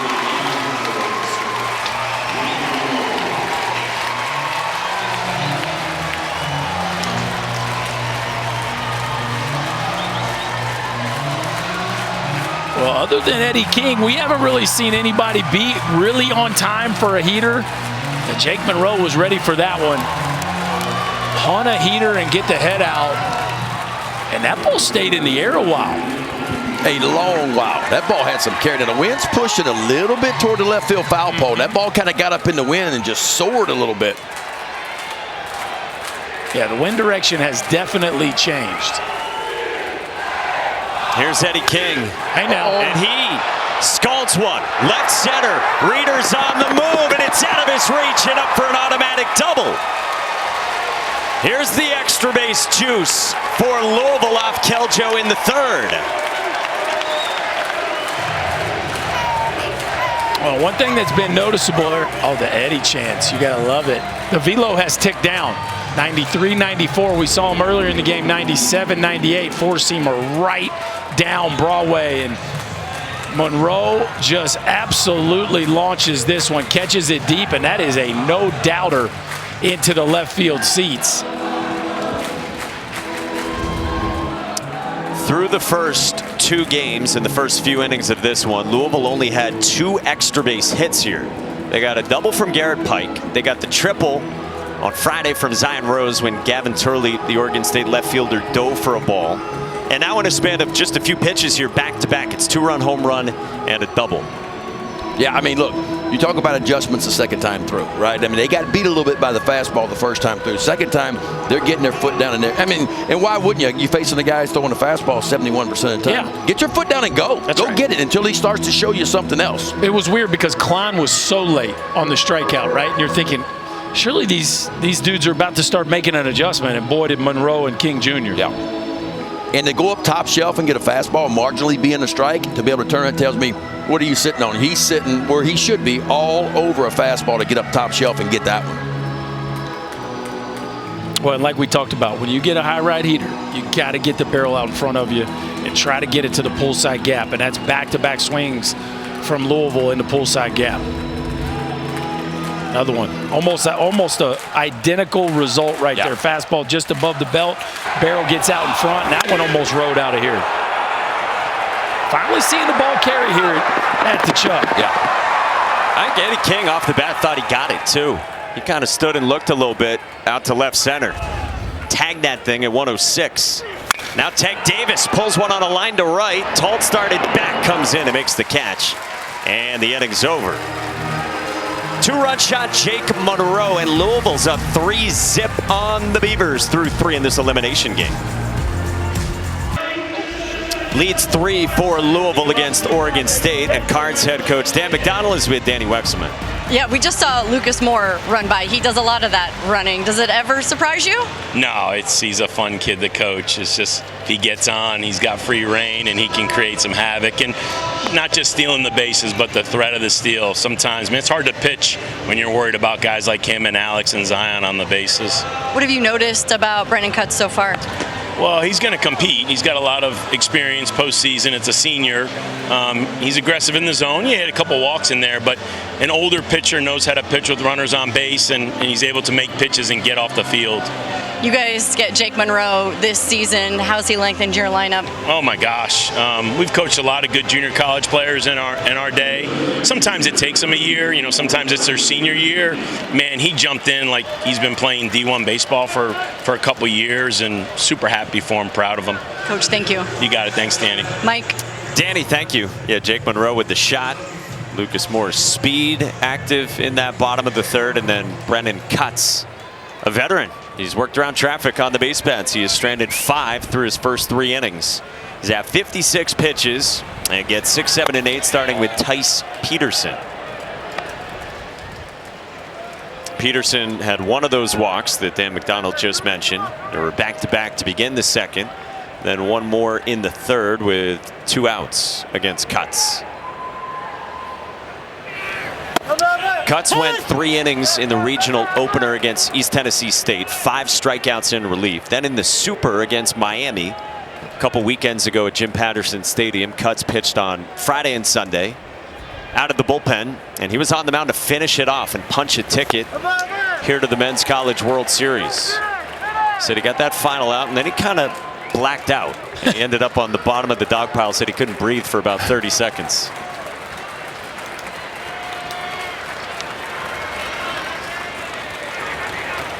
The Indiana State transfers 1-2. Oh no! He's down 2-2.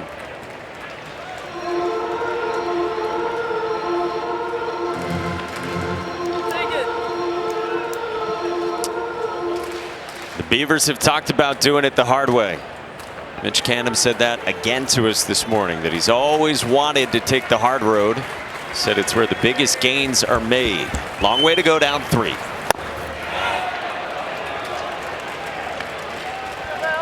I found the phrasing he had to us interesting this morning. He said, especially when we come back and win the whole thing. That's how the story is supposed to be.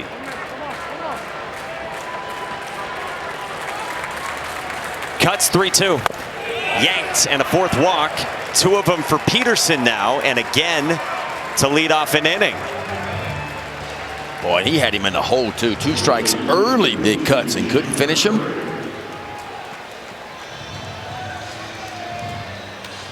So just how much fire can Brendan Cutts play with?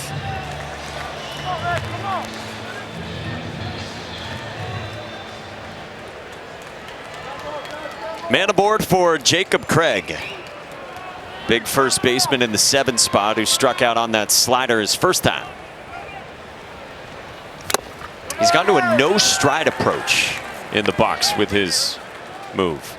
Just trying to simplify things. You see a lot of guys do that when they're struggling with their timing. And obviously, strength not an issue for this young man. So how can he be on time more often? How can he kind of settle his eyes to maybe make better swing decisions?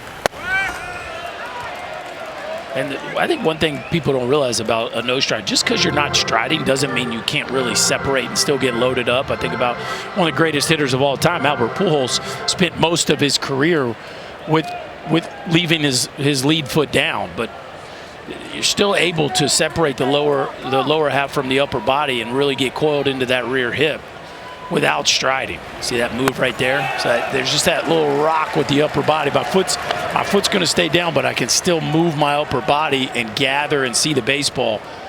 So just because it's simpler doesn't mean it can't be explosive. Got rid of the leg kick and went no stride. All for a guy who had a whopping grand total of 1 home run in high school. That makes no sense. Hard to fathom.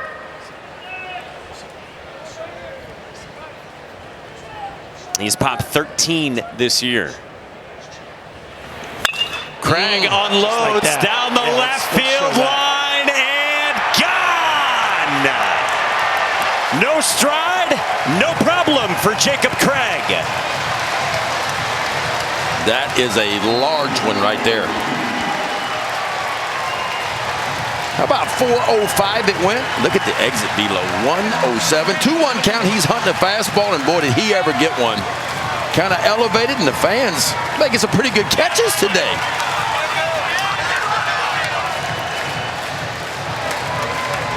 Well, let's take a look at this load here. Watch that lead shoulder. He's going to load into that back hip, engage the lower half, and he catches that one right around the front foot. And a really tight turn there by Jacob Craig to get the barrel out in front, and a no-doubter on a day where the ball is flying to left field. And we're seeing some long balls here this afternoon, boys. Yeah, we hadn't had many long balls here at the College World Series so far this year, but the ball is traveling a little different today. First hit for Jacob Craig here at the Men's College World Series, and for Oregon State in the tournament, nobody has hit more home runs than the 23 for the Beavers. They've cut it to 1, and Dan McDonald comes out and is going to the bullpen. Justin West, the lefty, comes on. 3-2 Louisville. The lead dwindles to 1. In the 4th inning, we got a baseball. A Craig home run in this elimination game in Omaha. Gage Wood threw a no-hitter, the first in 65 years, and he had social media ablaze. Man, we got a lot of people weighing in there now. Coach Cal, Pat McAfee, Patrick Mahomes, Darren McFadden. Okay. Good hog getting involved. Okay. We like it. And still coming up, we've got an elimination game tonight, 7 Eastern on ESPN. Vahiva Aloy, Golden Spikes Award finalist against a likely first-round pick next year in Rock Chalowski, trying to get going for UCLA after the Bruins lost in a game that started yesterday and finished today against LSU. So after the first 400-foot home run here at the Men's College World Series, Brennan Cutts departs, 66 pitches, 3+ frames, 2 batters here in the 4th, nobody out. And now Big Ben here's Justin West for the 2nd time. Yeah, making his 25th appearance of the year. 2 starts under his belt, 34 innings of work, 49 strikeouts, so he can certainly strike out, and it's about the breaking ball for him. Fastball's a pretty good one, going to average right around 90, 91, but his best pitch is that breaking ball. Opponent's hitting 158 off the curveball. Justin West, the junior from Paducah, Kentucky, worked against these Beavers on Friday. He gets the left-on-left with Easton Talt, and on Friday it was West coming on in the 6th inning.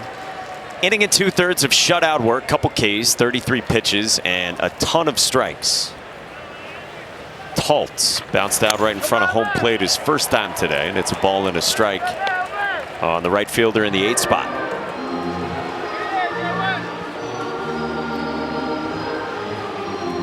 Wind's blowing a bit out to left now. Craig got a hold of one. You guys mentioned we hadn't had a ton of home runs the first 4 days. The 1-1. Bends to the outside part of the plate. Oh, Bear Jones got him one, though, last night. Yes, he did. Broke out of a slump. A little opposite field piece. He buried that one out there, too. Right center field. He doesn't need wind conditions. The Bear came out of hibernation last night with a long one. Fastball dotted by Justin West, and there's one away. I'll tell you what, Easton Talt looked like he had the scouting report, which is, as Ben said, Justin West's best pitch is a breaking ball, and all West did was go up there and feed him heaters. Nice little paint piece on the edge there to erase the left-hander, and this is just dotting it on the outside edge right there. Matt Klein with a nice job of sticking that on the corner. Sometimes you go crossfire on the scouting report every once in a while, and you can catch a hitter napping. One down, base is empty for Cannon Reeder in the 9th spot. Center fielder struck out swinging on a breaking ball from Brennan Cutts. Reeder's first time in the 2nd. Reeder had a huge home run in Game 3 of the Super Regional against Florida State off Wes Mendez, and it sent Goss Stadium into delirium. They were stacking up beer cans like a beaver dam behind home plate at Goss in Corvallis. And they were having some fun, that's for sure. I keep thinking about that Florida State matchup for this offense with the 3 left-handed starters and all the right-handed hitters. Not exactly the best way that I think Link Jarrett would have drawn it up, that's for sure. In the air, center field, well struck, but Lucas Moore has room. 2 down. Yeah, you know Link Jarrett, when 8 and 9 came out on the selection show, was like, ugh. The most right-handed hitting team in the country. We got to go play them in their own building across the country. That's a long trip now. That ain't around the corner. No. Tallahassee to Corvallis. Chris Budden told us the other night, 23,465 airline miles traveled by Oregon State this year. I guess they were due a home trip. Somebody come see them. Good breaking ball to Trent Caraway, the leadoff man who has singled and struck out. They gave their fans their money worth this postseason too. 5 home games in the first round, 3 in the second round. So they made up for a light home schedule in the regular season. Yeah, only 19 regular season home games for the Beavers. Because of, again, if you're new to this, they're an independent this year. Pac-12 broke up. It's eventually coming back together. But in the meantime, the Beavers, who chose to stay independent for baseball this year and next year, had to do all this. That's significant. That's getting some miles in right there. The Honolulu to Des Moines was something. They've seen airport restaurant employees quit in front of them. They've had delays through Denver. They've had a bus that didn't show up at one point. Everyone just hopped in the cars and went to the airport themselves. 1-2. Swing and a miss. West with a couple of Ks after he comes on for Brennan Cutts, and the no stride works out for Jacob Craig. Jacob Craig getting the Beavers on the board. Launch one, big man. Fastball up, hit it high, let it fly. We got ourselves a 1-run game, folks. It was a big fly from Jacob Craig, his first hit here at the Men's College World Series in Oregon State's 3rd game, and it was massive in this elimination game. And the Beavers in their dugout, they always break out the Polaroid camera for whoever hits a home run. So, all right, we snapped the photo. We got a corkboard in the hitting facility that this eventually ends up in. It looks pretty good. That is awesome. That's one of the better home run celebrations I've seen. I'm in on that. Ben, you still use a Polaroid? Polaroid making a comeback. Okay. Like, it went away for a while, but it's in recent years it is making a comeback because they make them so compact. It used to be that big old blocky box-looking thing, but now they're a little smaller. And yeah, I like that. Okay. How do we think Pat Casey would have felt about a Polaroid camera in the dugout? Pat Casey would have allowed no cameras in the dugout. No cell phones, no cameras. Well, if it got you excited about hitting multi-run homers, maybe. A 2-run shot for Jacob Craig. 1-run ball game, bottom 4, and a move to the bullpen for the Beavers. They summoned the junior right-hander from Elk Grove, California, near Sacramento, A.J. Hutchison, third year, is a key piece on this staff. Yeah, making his 24th appearance. He's worked 45 innings, 23 appearances so far, all out of the bullpen, 38 strikeouts, 13 walks. Fastball, slider heavy. He'll occasionally show you a changeup, but it's going to be fastball, slider heavy from a little bit different arm angle. Not going to like the radar gun up. Fastball is going to average right about 87, 88. But he'll show you a different look, a look that you don't see a lot of. Rich Thorman, the pitching coach for Oregon State, said to us the other day, Hutch will come in and get easy outs. He's facing Zion Rose. A couple strikes. Ben, is there anything such as easy outs? I think to say, I don't know where that was when I was playing. I didn't feel like any of them were easy.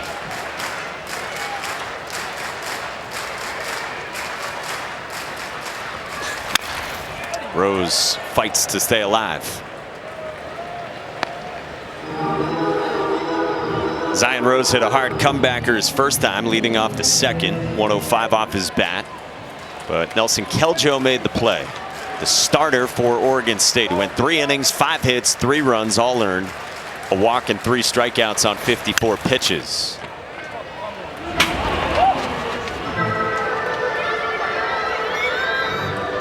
What'd you guys think of Keljo overall? Big arm. Yeah. It's a kid who probably has a chance to pitch in a big league bullpen if he can find a wrinkle off of that 97, 98 mile an hour heater. Yeah, I think that's the key for him. And nothing wrong with the fastball at all, but can he develop some more consistent off-speed stuff?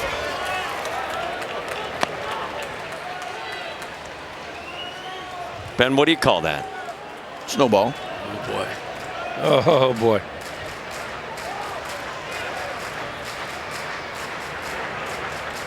Hutchison's 1-2, and Rose pulls it down the left field line, struck well into the corner. This ball is back, and it is gone. Zion Rose with a solo shot to begin the 4th.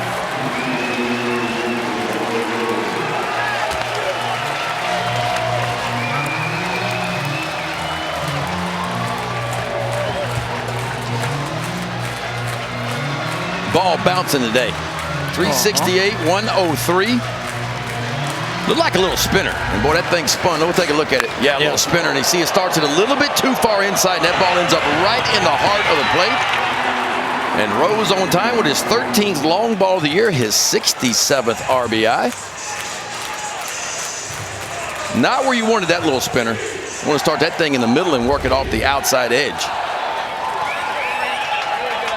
So the helmet's on for Zion Rose. Now Byram Hot grounds out to Trent Caraway. 1 away for Hutchison.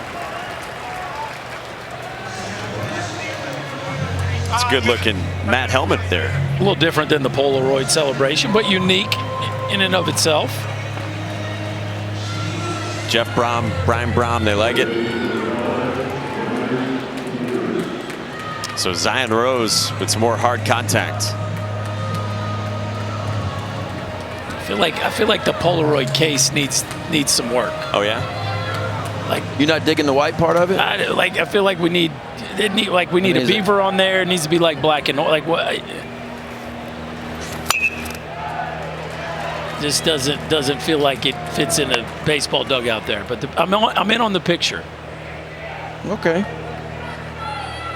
Black case maybe. Yeah, beaverize it. Yeah. Okay. Bit. You know what I mean? Beaverize. Yeah. Orange? That's what Mitch said to us the other day. Beaverize it. That's right.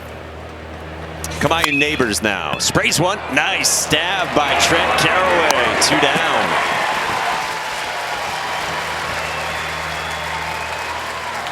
Well, that was nifty, wasn't it?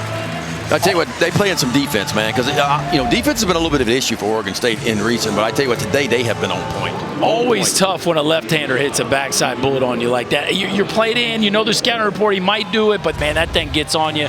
You're in there for the bunt, and then he smokes it. Caraway, beautiful reactions and a nice pirouette and accurate throw.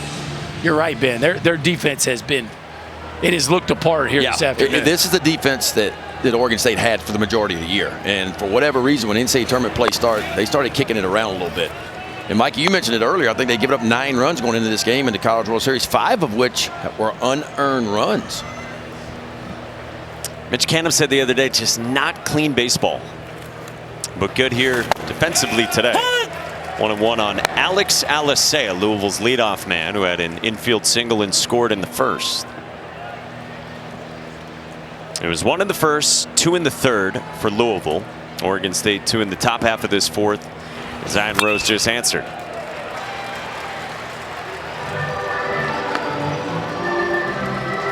Again, Alisea is playing with a busted thumb. Dan McDonald said to us the other day, we got to get him healthy this summer. Right now, Alisea is just toughing it out. They think he's probably going to be their leadoff man next year as a junior in front of Lucas Moore.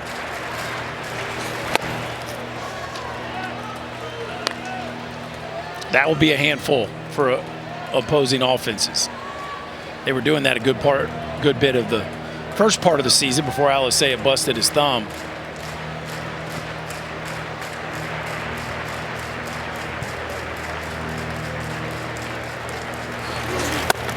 Full count from Hutchison. Alisea was the only infielder who got regular playing time last year who returned for Louisville this year. We mentioned Gavin Keelan transferred out, and so shortstop was open for the Cards. 3-2 inside, and Alex Alisea is aboard for the second time. 2-out walk and a base runner for the Cards, up by 2. Which one stung more, leadoff walk or 2-out walk? Leadoff, because he's going to score a little over 50% of the time, no matter how a guy gets on. Leadoff. I'm not saying statistically. I'm talking about for you. Would you be more mad at yourself, leadoff walk or 2-out walk? Leadoff walk, okay, no doubt. Because for me, the first batter of the inning is the most important. You collect the first out as a pitcher, the chance of the other team scoring goes way down from there. He gets on base. Now, you never like to give out free passes, but 2 out. I don't mind getting up a walk, 2 out. I don't want to, but I can work out of that. But that leadoff walk's going to hurt you. 2-out walk here. Don't love those either. And now Lucas Moore, with all of his speed, he had an infield single last time. Stole a bag, another one, and then came around on the home run from Jake Monroe.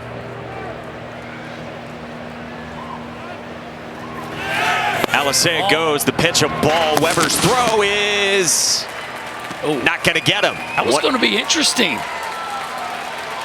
Man, Arquette slaps that tag down there fast, doesn't he? And he got those long arms. It looked like he clipped him right on the back of the foot, which is, I think, why the ball came out. Look how fast he gets that tag down. I think he'd still beat it, though. Nifty slide, too. Yeah. Little swim move. Seen that a couple times from Alisea here. Gotta have it. You gotta have some niftiness around the base if you're going to try to force the issue, because not every time will you be clearly safe. So as you're running down to second base, you're eyeballing the bag, obviously, but you're watching the middle of whoever's covering too, and you're trying to see where the ball's taking him, right? And then you're going to slide accordingly. Correct. Moore grounds out to A.J. Singer, and the inning's over. But Zion Rose supplies some more offense for Louisville. Leads back up to 2 for the Cards. It's now 4-2 through 4. Winner stays alive and remains in Omaha. Day 5 of the Men's College World Series, and 3 games going on today. We've got another one coming up, 7 Eastern, 6 local, right here on ESPN. This great crossroads of America here, the site for another Men's College World Series. We've got 6 teams left. Coastal Carolina in one bracket is 2-0. LSU in the other, also 2-0 after earlier today. Both those teams are looking awfully in order, are they not? They get it all set up. They're playing well on both sides of the ball. They seem to have it clicking. Going to be tough outs for whoever makes it through the losers bracket. Like, that's going to be really hard. This is an elimination game for the right to play against Coastal Carolina tomorrow. Iva Arquette, stud shortstop. He struck out in the first and then lined out to third in the third on a first pitch breaking ball. He's facing Justin West this time, and he's down 0-2. Arquette's played a huge part in this season for the Beavers, getting back to Omaha for the 8th time, 7 of those since '05. First time back for the Beavs since the 2018 National Championship season.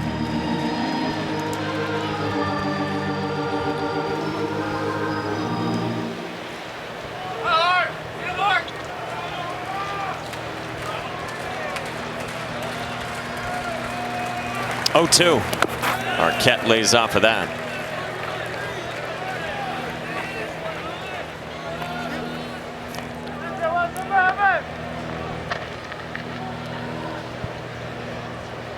Fans packed on this afternoon, on this Tuesday in the middle of June. Not as hot as some of the most recent days here. In the air toward right. Eddie King. One away. Gavin Turley coming up. He's been a staple for this Beavers program. Yeah, and he loves to learn. We asked him about what he learned from Travis Bazzana the past few years, who was the #1 overall pick last year, and he said, this guy is so robotic. He's kind of crazy when it comes to self-evaluation, but that's what he taught me.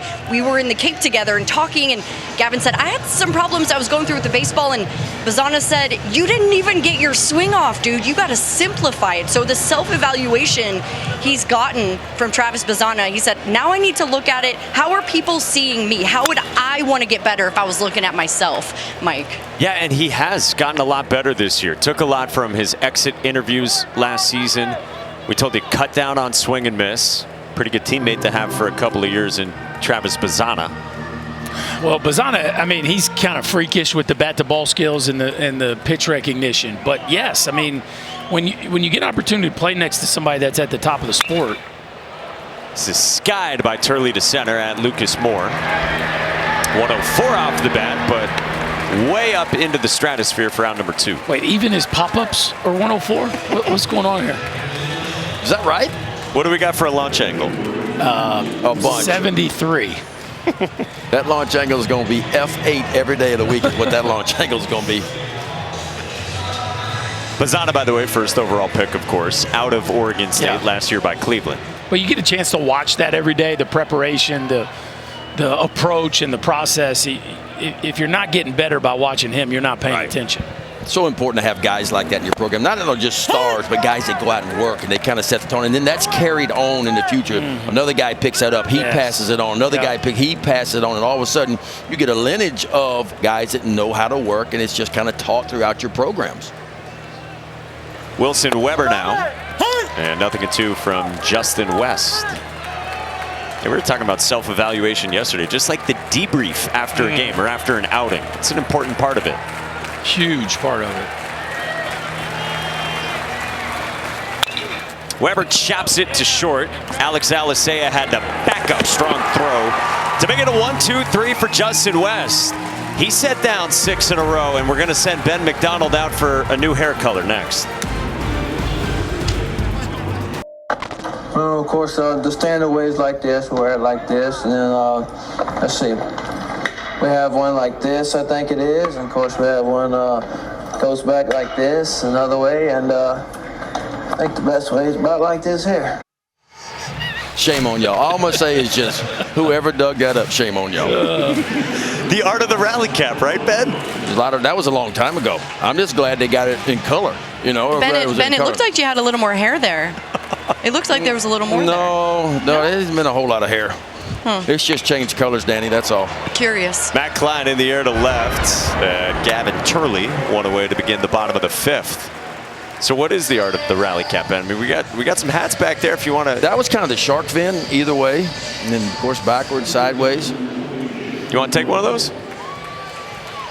People are going to be mad if I grab the Oregon State. Yeah, so we had one like this, you know, which we all saw that one. And then, of course, you turn around the other way. And now, how do you decide which way? Is there left-handed hitter, right-handed hitter? Okay. Yeah. Hey, look, we think about these things now. Yeah. Lefty, righty. And y'all remember the 2-2-2, right? When you charge it up a little bit. And so you'll see, I saw some team like charging it up 2-2. You know, that's another one that you got going on. So there's a lot of different rally caps. That's a big head. That might fit you. Try this on. No. Cap on top of a flat top is one thing. Cap on top of a flat top with a headset on is another thing, That's Big Ben. Totally different. Different level. That's really good. Look at that. Dr. Seuss. That's good for a couple runs in the ninth. This is Jake Monroe, by the way. He had a 2-run home run in the third. A parasol, I believe that's called.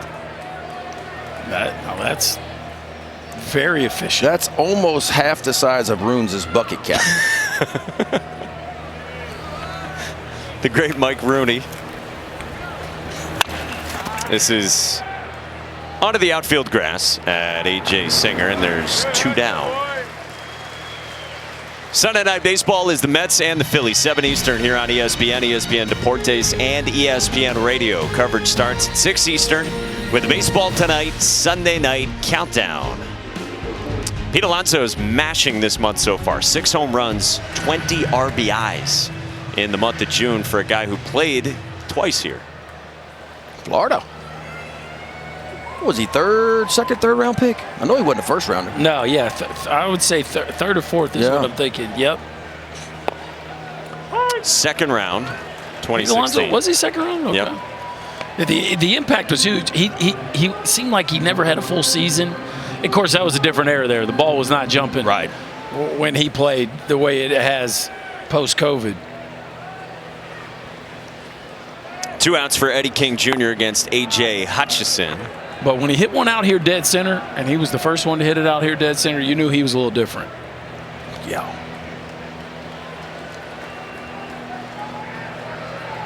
Alonso's got 17 home runs this year. You just saw Eddie King. He's got 17 this year as well and has been productive so far. RBI single in the first. Alonso played mad this year. Re-signed with the Mets. A.J. Singer throws out Eddie King and 1-2-3 on 8 pitches. Jacob Craig hit a home run, most impressive one we've seen so far, and he's due up next inning. We've seen some great pitching performances here in Omaha. One of the best freshman arms in the country, Dax Whitney, Friday against Louisville, worked into the 6th. Saturday, Cade Anderson, going to be a first-rounder, worked into the 8th.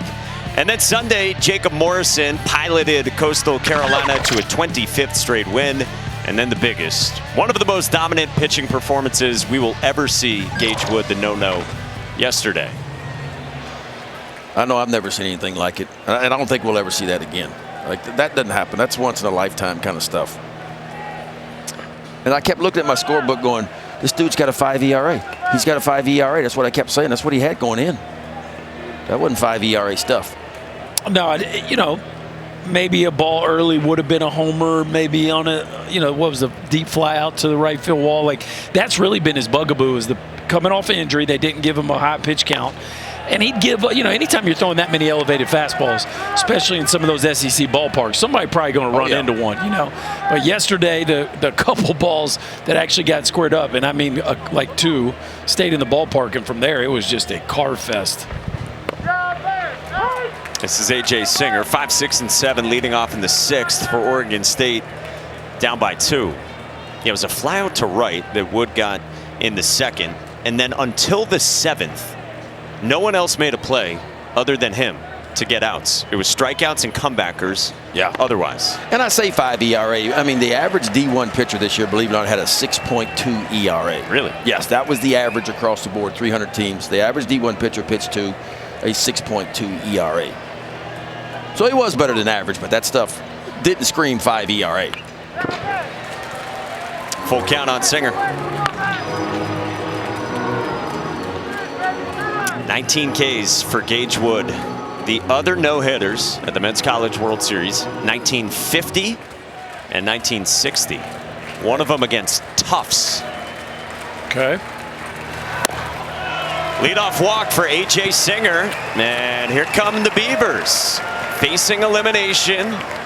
Loser goes home. And the leadoff man is on for Oregon State.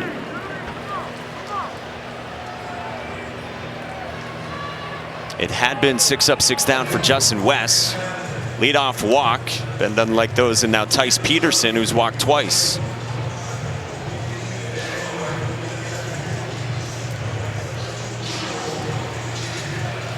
And Jacob Craig, the home run hitter, on deck.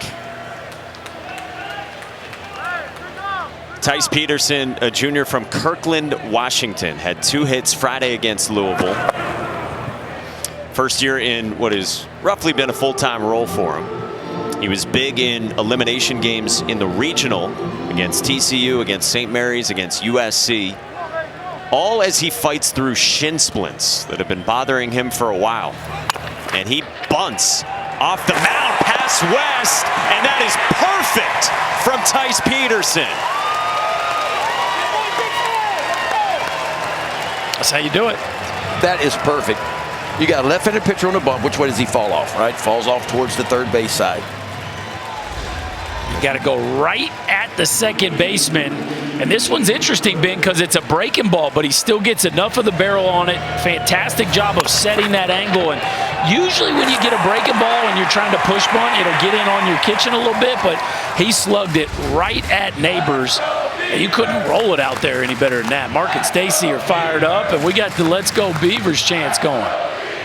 Their son just dropped down a perfect bunt, and the Beavs are into it. And now Jacob Craig. Ted Davis plays in at first for Louisville. And Craig gets hit. So they're loaded with nobody out for Oregon State. And Craig just wore it again. You could hear that from up here. That caught all bone, it sounded like. Yeah, let's listen. Oh! And my man just took off his shin guard and moved on.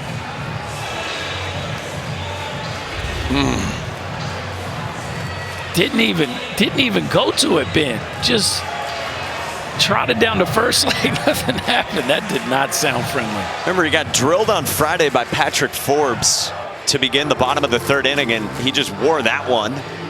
Takes it off the kneecap here. And so Louisville pitching coach Roger Williams comes out. And a couple of righties up in the pen in Jake Schweitzer and Jack Brown.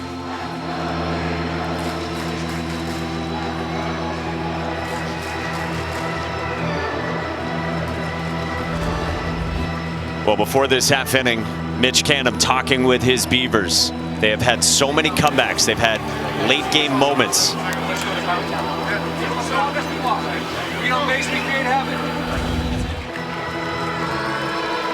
Trying to get something going.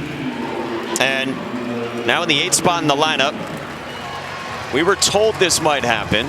Pinch hitter comes in off the bench. Carson McIntyre, the redshirt freshman, will bat from the right side for the left-hand hitting Easton Talt. The native of Peoria, Arizona, has got good numbers when he has got chances this year. Loaded up, nobody out. First pitch in for a strike with the off speed from West. Boy, hitting with runners in scoring position for Oregon State has been a problem. They are 1 for 17 at the College World Series, but a chance here to make a big impact with the bases loaded and nobody out. 0-1. McIntyre fouls it off, and it's 0-2. He didn't see that very well. That was a little bit of an excuse me swing. Big spot for a young pinch hitter right here. Season on the line, back half of the ball game. Yeah, it's 15 straight at bats with nothing doing with runners in scoring position for the Beavers. 1-2 on McIntyre. West has actually been pretty even against lefties and righties this year. And for McIntyre, very small sample sizes. Not as good against lefties as against righties. But he's in against the southpaw Justin West. The 1-2. 2-2 on McIntyre.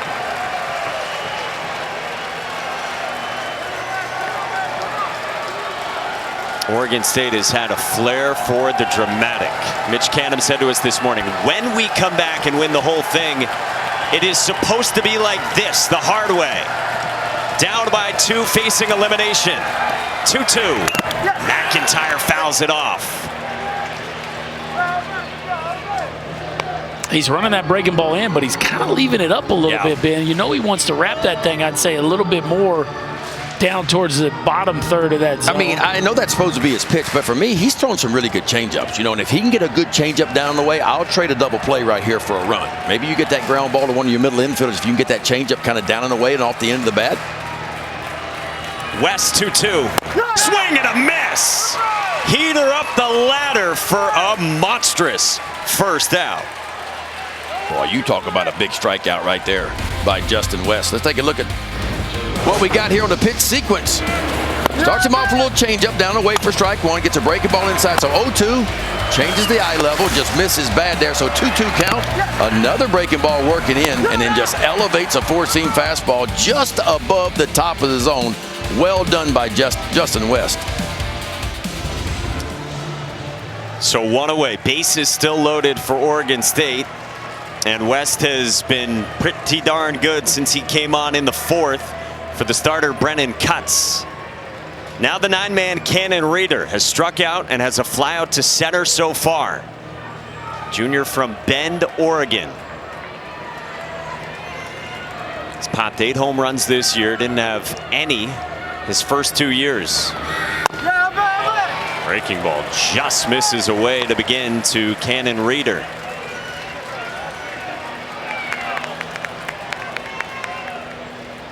Reeder had a huge home run in the Super Regional first inning of Game 3 to punch a ticket for the Beavers here to this stage in this ballpark.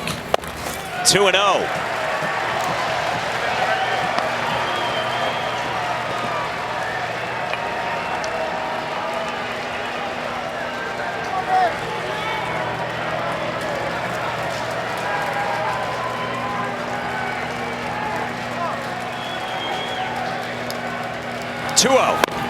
Reeder lays off, and it's 3-0 with nowhere to put him.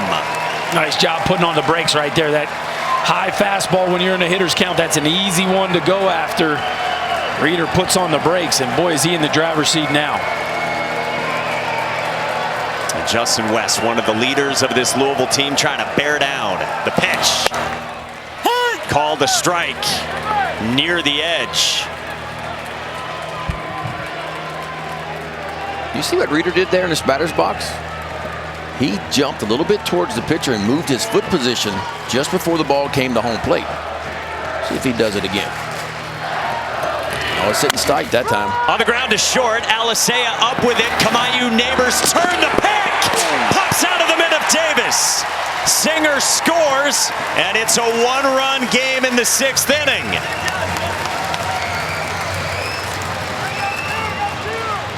Guys, I didn't like the decision by Alisea here to not throw this ball to Neighbors. He goes with the flip. Watch, his feet are stagnant. He's already turned, and he's got to take a step and then kind of heave this flip. Ball stays in the air forever. Neighbors rushes it. They're not going to get him anyway. That's the center fielder running. It just, for me, Alisea's got to have a better understanding of ball speed and runner speed there. And you got to give your second baseman a firm feed if you're going to get off the field with a big double play. Yeah, he got kind of caught a little bit too far away, but you're right, it was his footwork. He didn't get bellied up to it the right way.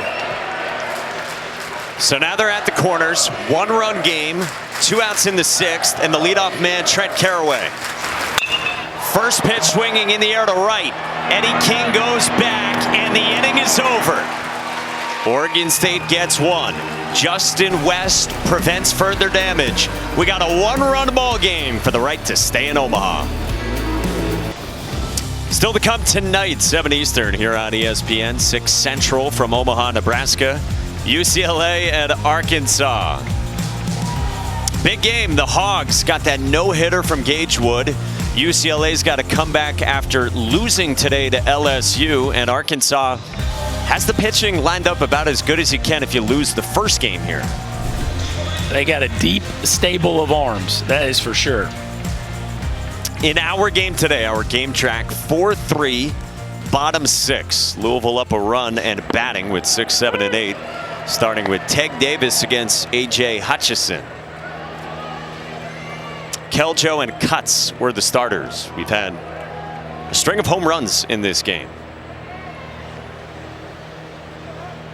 Davis has struck out and lined out, and the freshman places one foul. Look out. That was 108, y'all. My man went barehand to protect his daughter, it looks like there. Yeah. So good on him. 108 off the palm. Yeah, you can shake it. Go ahead, bro. He's just now realizing that was 108 off the bat. Yeah. Love it, though. Make a play.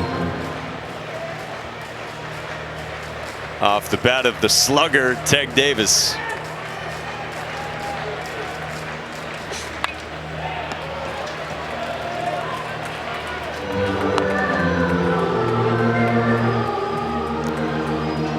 Hope he at least got like a hug or a thank you out of that, you know? It looked appreciated. Okay. The things you do for your children, right? 108 off the palm. Probably wasn't in his agenda for the day, but well done. Another 0-2. Davis chops it over the mound at short, and Iva Arquette for the first down.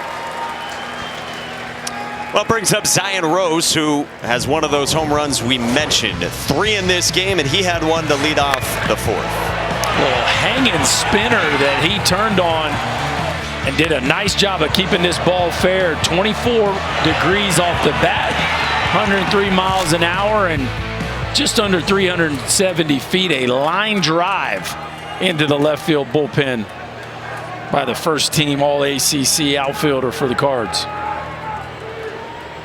Sophomore from Chicago. Talk about the things our parents do for us. Zion Rose was telling us the other day that during COVID, his dad built Zion a cage in their backyard.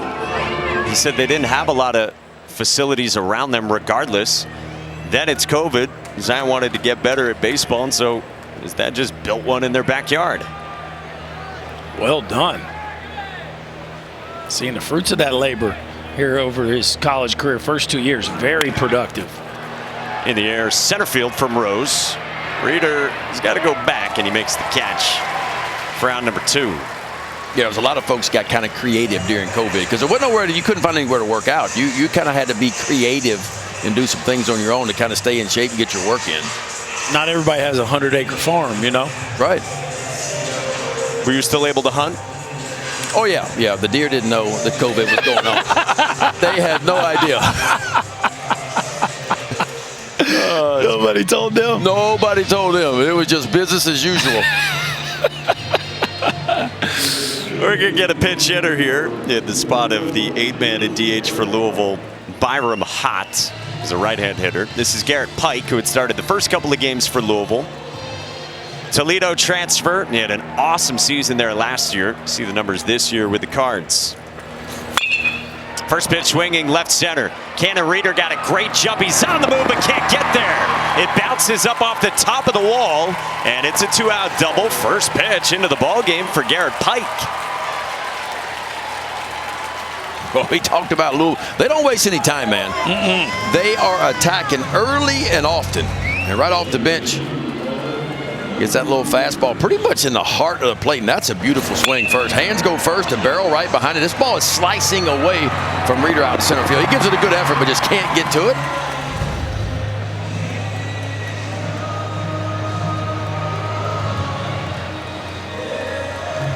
So a little 2-out traction for Louisville, up a run. Now to the 9th spot for the switch hitting second baseman Kamayu Neighbors, who on Sunday against Arizona was 4 for 4 out of the 9th spot. Wow, drove in a run.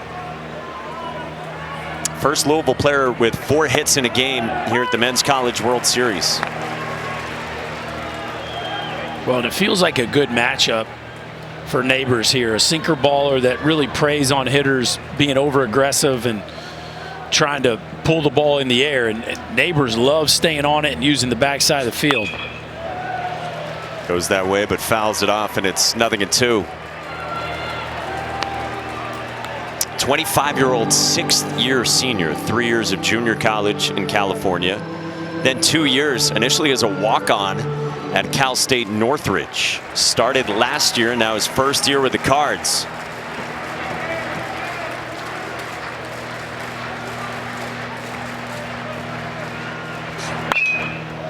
Fouled away. He's a great kid. We've talked about that this weekend. Dan McDonald said to us the other day that umpires stop the Louisville head coach and say, Kamayu Neighbors, man, is incredible. Yeah, he's a different kind of kid. Just a great energy about him and full of life. Did he say he wants to be a preacher when baseball's over or thinking about it? Yeah, that's what he told us he might be into. He said he might be led into ministry. Line drive in the right field, a base hit. Kamayu Neighbors, Pike to the plate. McIntyre's throw is way offline. Louisville leads by 2, and Neighbors is in scoring position.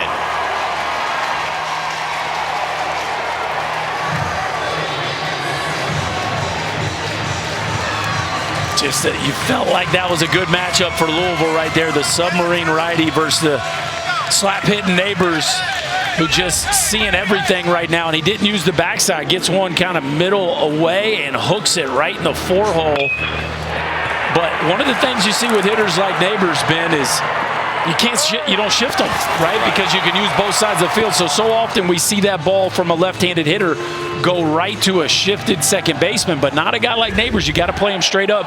Opens up that 4-hole and an RBI knock, and the Cards fans are loving it. And honestly, the ball should have been cut off by Jacob Craig to first base, but the throw was offline from the beginning. The ball got by and got up against the backstop. Now you got another runner in scoring position, but you could tell where the first baseman Craig was. He wasn't quite in line. That ball was towards first base. Check out this contact rate in the NCAA tournament. Are we swinging and missing like once? Yeah, that's pretty impressive in today's game. A lot of swing and miss stuff out there. Thank you very much for your production from the 9 spot. It's the leadoff man, Alex Alisea. And it's 1-2 from A.J. Hutchison, who's only thrown 1 ball this inning. Everything has been around the strike zone.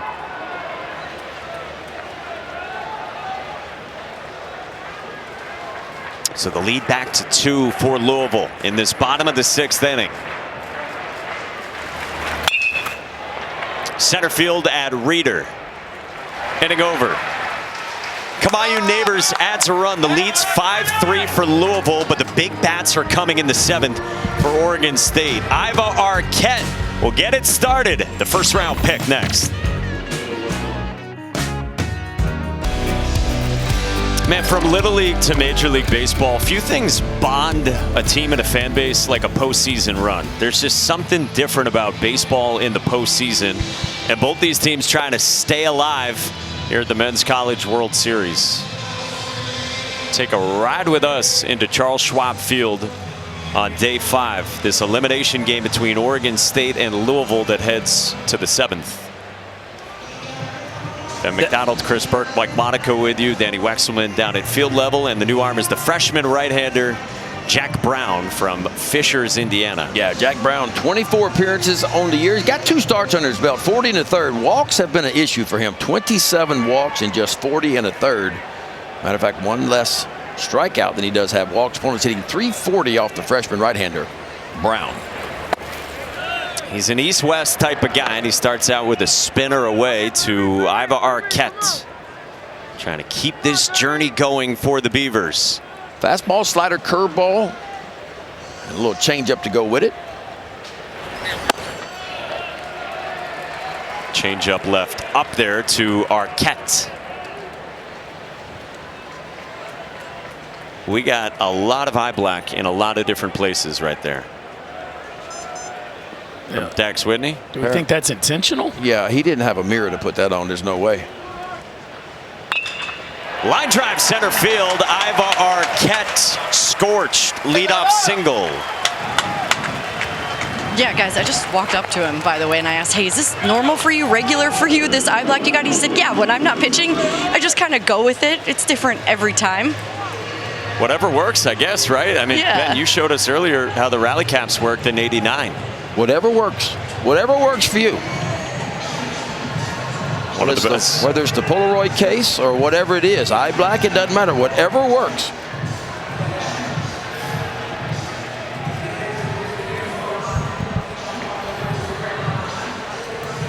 So the leadoff man's on for Gavin Turley, and this dude is dangerous with the bat.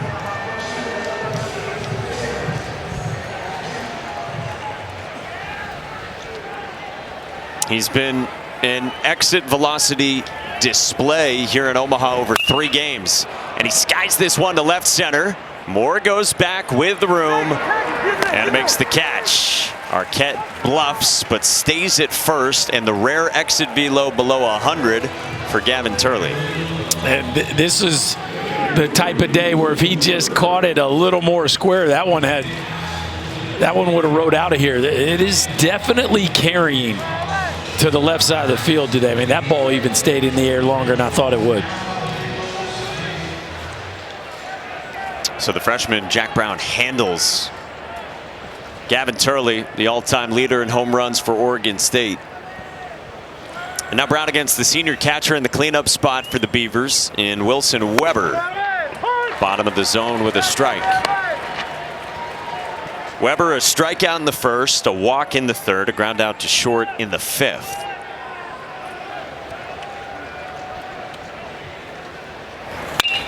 Hammered into left field, base hit. That one hung for Wilson Weber, and there's 2 on with Oregon State down by 2 in the 7th. Yeah, Jack Brown now, if you look at the numbers on the year, and I'm a little bit surprised Dan McDonald brought him in this situation. This is a freshman facing the heart of the order. And for the season, opponents batting average .340 against the freshman. And both of those balls have been touched. Jack Brown was a big-time recruit out of Fishers, Indiana. He didn't pitch during the regional. Then in the Supers, worked a little bit in Game 2 against Miami, an inning and a third, gave up a run. So not a lot of postseason experience for the rookie. And now he faces the 5-man in the Oregon State lineup, the second baseman A.J. Singer, who has walked twice and scored a run in the 6th. First pitch swinging, this one popped up on the infield. Infield fly rule in effect, and there's 2 down.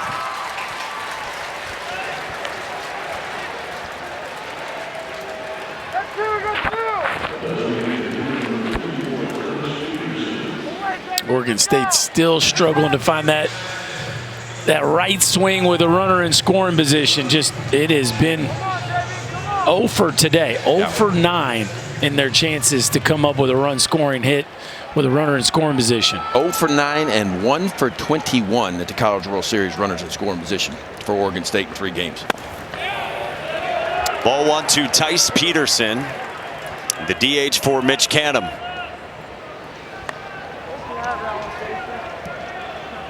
They beat Louisville on Friday 4-3 in walk-off fashion, and then lost to Coastal Carolina on Sunday night 6-2. That hung, but it's in for a strike, and it's 1-1. Again, 19 straight hitless at-bats here in Omaha with runners in scoring position. And we got all kinds of eye black working, not just Dax Whitney. The 1-1. Peterson tied up on a sinker that just kept running. That looked like a wiffle ball right there. Almost hit him in the hip. Tell you, that ball just exploded left to right. See if you can throw that one again. The freshman Jack Brown's 1-2. Line drive into center. Moore comes on and makes the catch.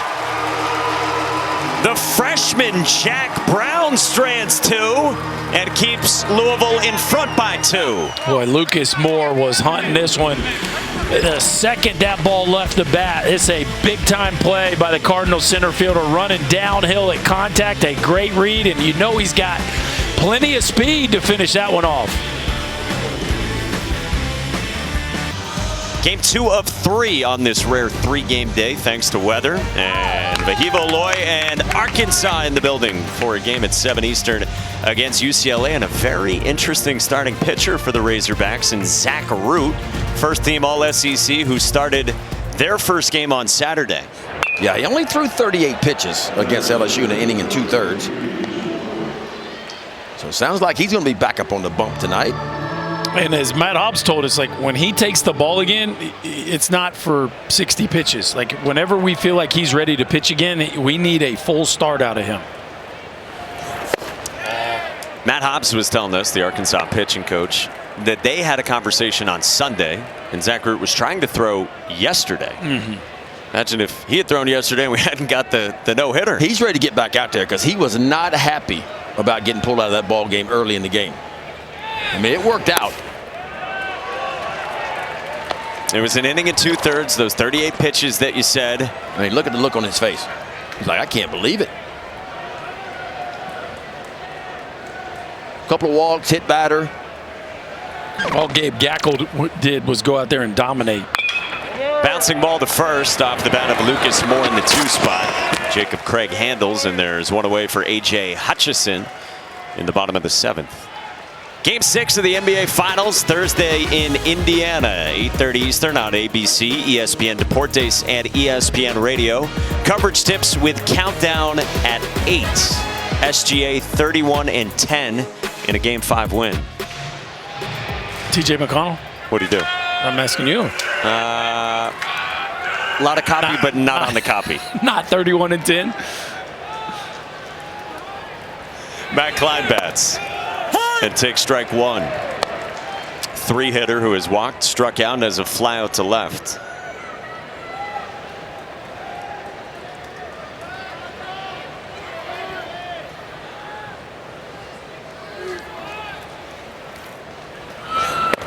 When Matt Klein broke the bone in his wrist on his glove hand, a few days later, Dan McDonnell told him the story of Warren Morris, who missed 42 games with a broken hamate bone and then hit the most famous home run in the history of this event.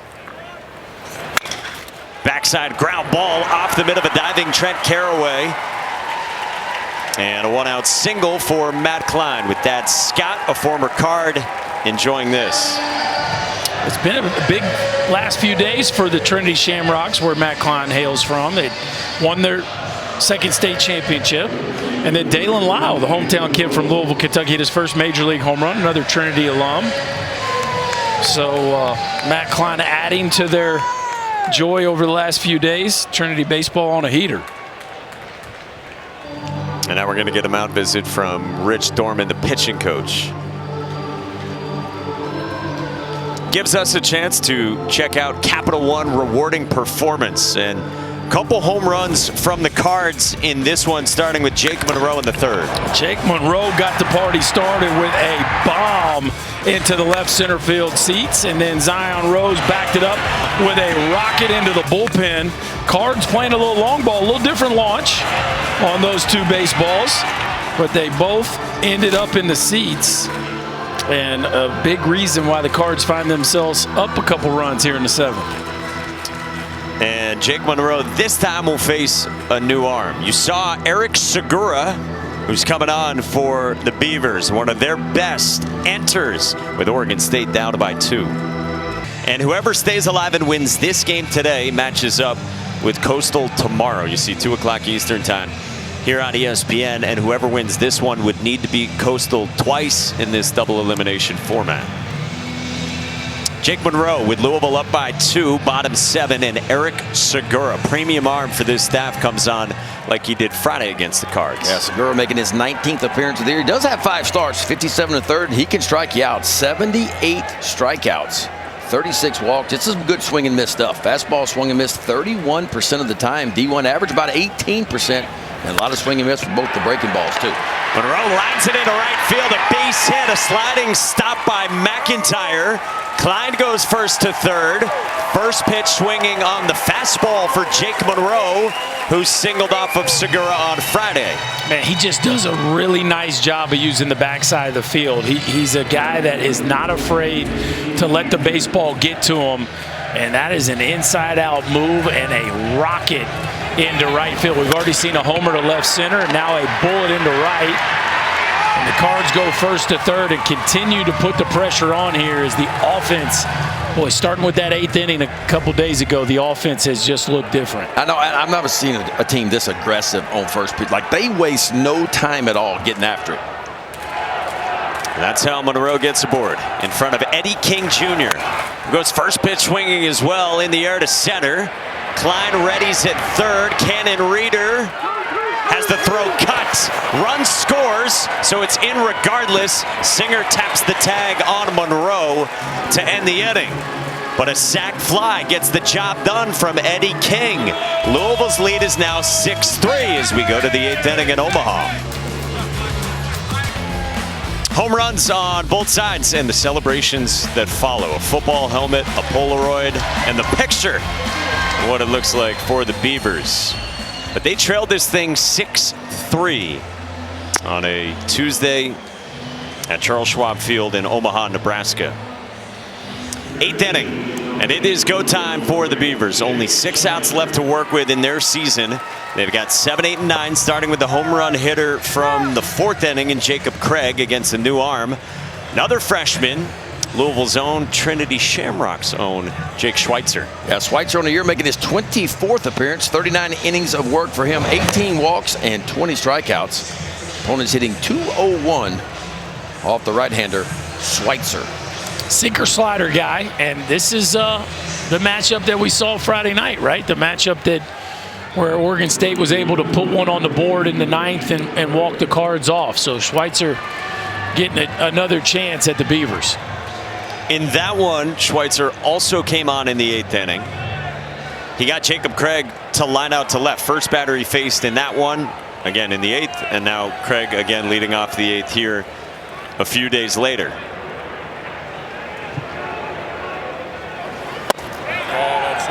That one just misses in to start out to Jacob Craig.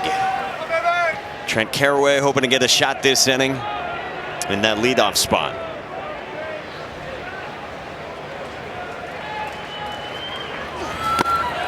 Two 2-0. This Oregon State team, preseason number 7 in the country.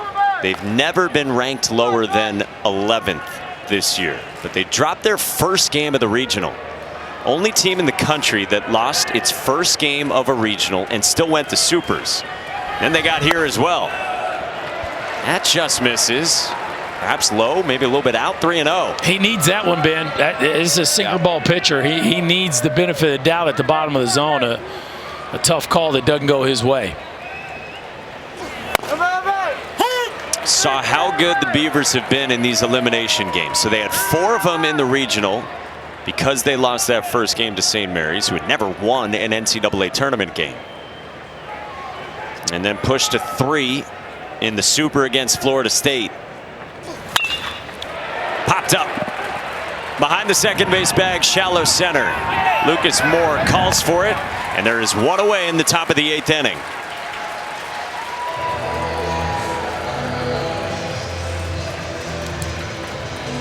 So out number 1 for Schweitzer, who now gets the 8th spot in the lineup, where Carson McIntyre pinch hit for Easton Talt, and McIntyre will bat again right on right.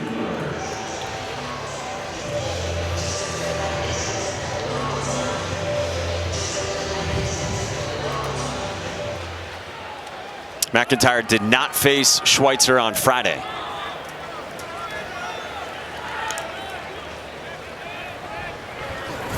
First pitch swinging, Alisea to his left, up to his feet, throws to first for out number 2. Yes, sir.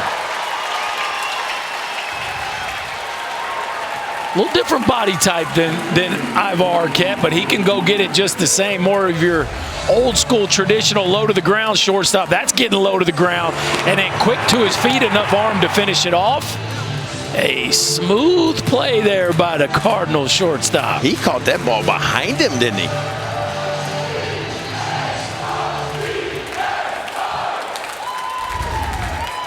Cards fans love it here in Omaha from Alex Alisea. So 2 outs, 6 pitches for Schweitzer, and now the 9-man Cannon Reeder, who walked against Schweitzer on Friday.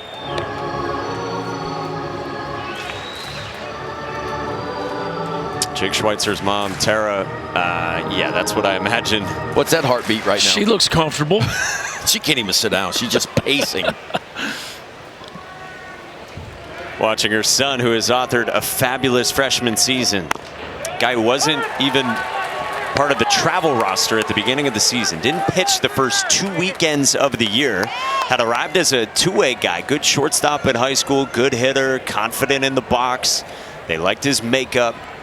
And then they've used him a lot as a pitcher. This one comes up and in, it hits Reeder. They're going to award him first base, and now it gets a little bit interesting. Did he make a move to intentionally be hit by it? Dan McDonald comes out, the home plate umpire, Behind the plate in discussion with him, Casey Moser. Here we go. Here we go again, Ben. No. No. Decided not to. Let's take a look at this and see. Elbow. No, I'm okay with that one. He's just turning away. That's fine. Nothing came out. He didn't chicken wing it. Nope.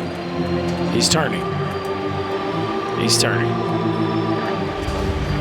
If we can't get first base on that, I don't know what gives you first base. We await the word.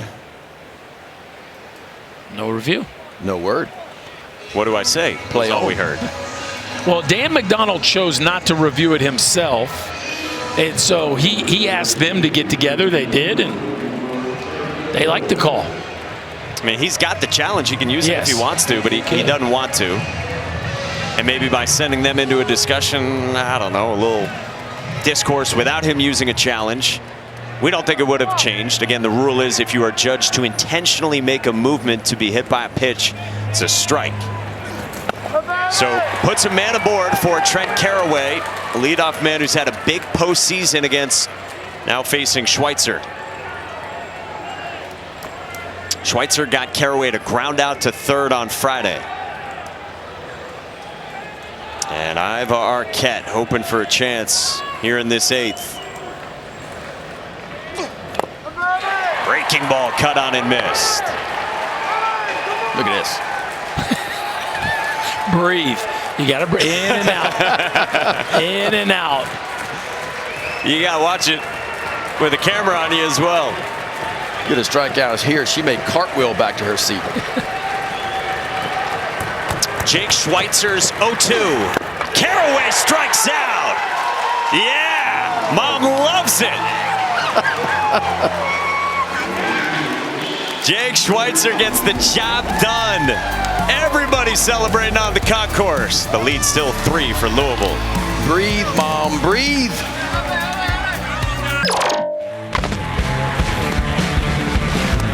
Say you want it to be just a rock and roll. Do you have what it takes to rock and roll? Struck well into the corner. This ball is back, and it is gone.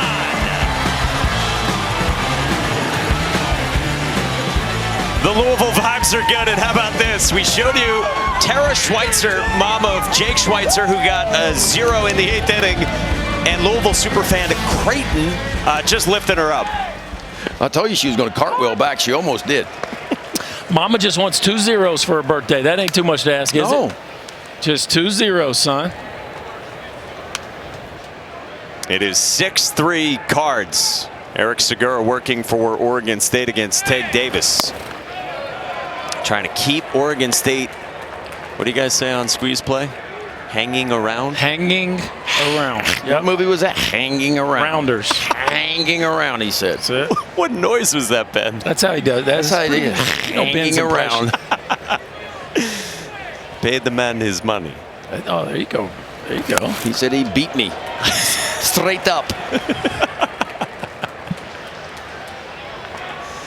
2-1 on Davis. Davis, a fun personality. He's had a great year for Dan McDonald, who was telling us, Ted Davis always keeps it loose. At one point, Dan McDonald came out for a mound visit. This is like a couple months into the season. High pressure moment in the game. Mac comes out to the mound, and Ted Davis says, hey, thanks for giving me Jack Brown as a roommate. Just out of nowhere. Yeah. Sure enough, why not? 3-1. Davis skies this one, left center field. Reeder goes back onto the track and runs it down.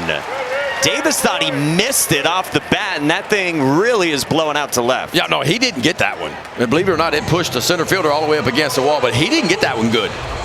Listen.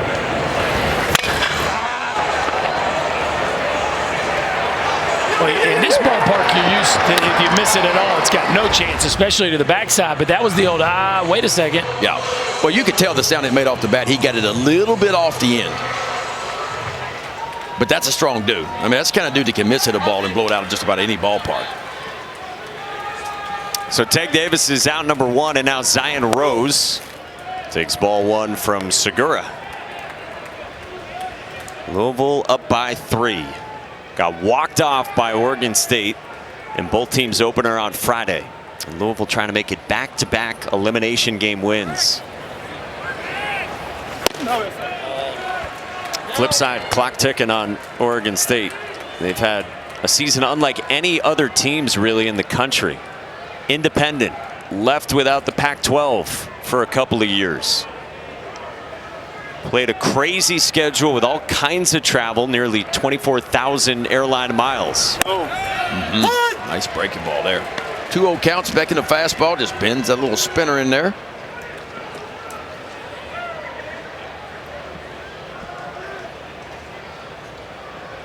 We're going old school here, man. We're putting down fingers right now. This is some old school stuff.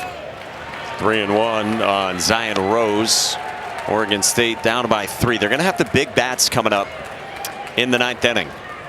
Iba Arquette will lead it off. Again, projected top 10 pick. Then Gavin Turley, program's all-time leader in home runs. And the senior catcher, Wilson Weber. 3-2. Do we have the fingers going there too, Ben? I didn't see that. We got there. The time before that it was. We'll take a look here.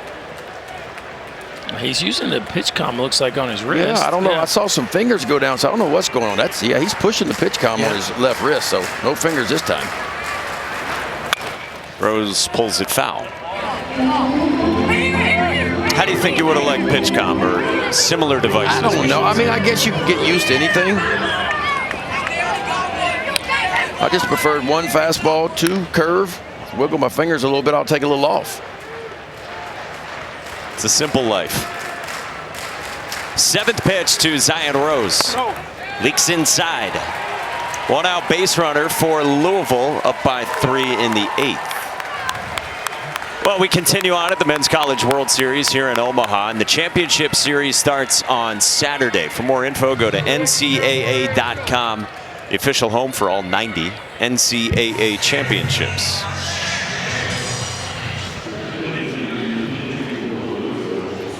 We get another pinch hitter here in the 8th spot in the lineup for the Cards. Nate Early will get a chance.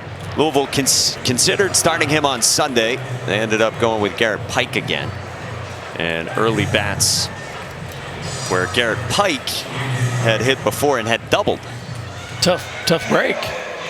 Tough crowd, Ben. Very tough. Get 1 at bat, you double, and then you're right out of the ball game. Hang with them.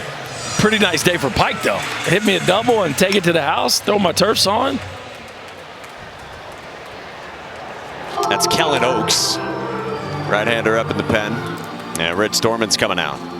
Yeah, we might be deep in the weeds on matchup stuff here. You know, you're throwing up a left-hand bat for a left-hand bat in the DH spot after he doubled against a different pitcher. And now we got a visit and some urgency in the bullpen. Well, the double by Pike was on the sinker baller Hutchinson, which does fit his bat path, a little bit of a low high. Segura's got more of the high carry kind of cut life that maybe doesn't suit Pike as well. So I agree with you. It feels like this matchup isn't as favorable for Pike as the previous one. Yeah. That was just who's this hitter and what do we want to do with him? How are we going to attack him? Yep. That's right. Well, we'll fill in the blanks. Nate Early's from Cincinnati. He's a junior, went to Moeller, came out of junior college, couple years there down in the state of Florida. You got to think Rose may be advancing or trying to right here. Doesn't go on the first one. That backs up on Eric Segura.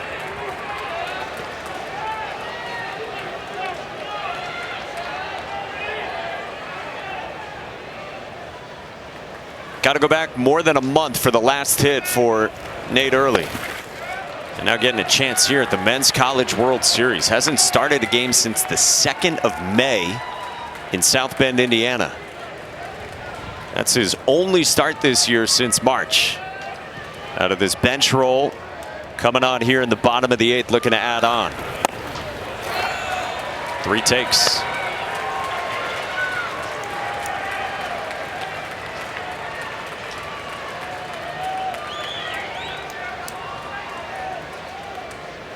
Eric Segura deals a 3-0. And a 4-pitch walk to the pinch hitter. A guy who only has 10 hits all season, and it puts 2 on for Louisville.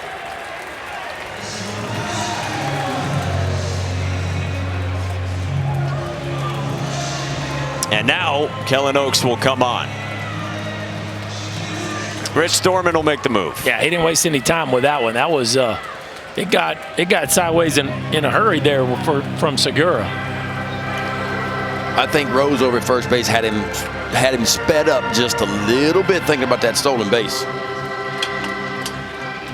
So Kellen Oaks makes the entrance onto this stage at the Men's College World Series.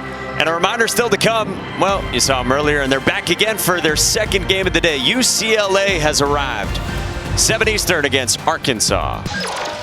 Huge stakes in this one, win or go home. And Louisville added 2 runs in the third with a Jake Monroe blast that made it 3-0.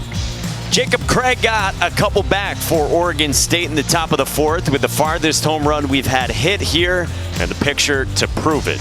But then Zion Rose got one back right away in the next half inning, bottom of the 4th for the Cardinals, and they've got the lead 6-3 in the bottom of the 8th inning.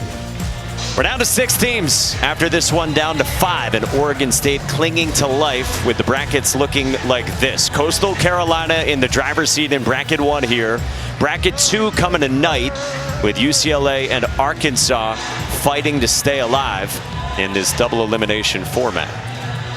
And Kellen Oaks comes on for Oregon State. Yeah, Kellen Oaks has been outstanding this year. 36 innings of work, 47 strikeouts, only 17 walks. Pretty much a 2-pitch mix. Fastball and a slider. Fastball is going to tick up to 95. There's your numbers on the year. Very good strikeout to walk ratio, and he's got his hands full right here. Against Kamayu Neighbors, who pulled back and had it called a strike. 2 on. We got a pinch runner in the game at first, Michael Lippy, a veteran outfielder. Neighbors had a run-scoring single to right his last time. That's up and away at 95, a ball and a strike. Saw Oaks on Friday work an inning. Gave up 3 hits, 2 runs, 1 earned.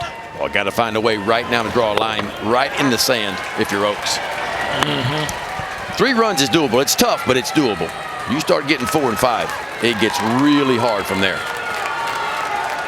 He had the 9th inning on Friday. Zion Rose started that with a bullet to left. Turley dove for it, and it ended up a triple. Bouncing ball up the middle. Arquette to the bag. How do you do, Kellen Oaks? Easy double play ball right at Iva Arquette. Oregon State is down by 3. They need 3. They got 3 outs to play with. Iva Arquette will lead it off when we come back. The Beavers trying to get the final 3 outs in this one. And this game's tied at 3. Turley on a line to left into the corner. Alisane's throw, not in time. The Beavers walk it off.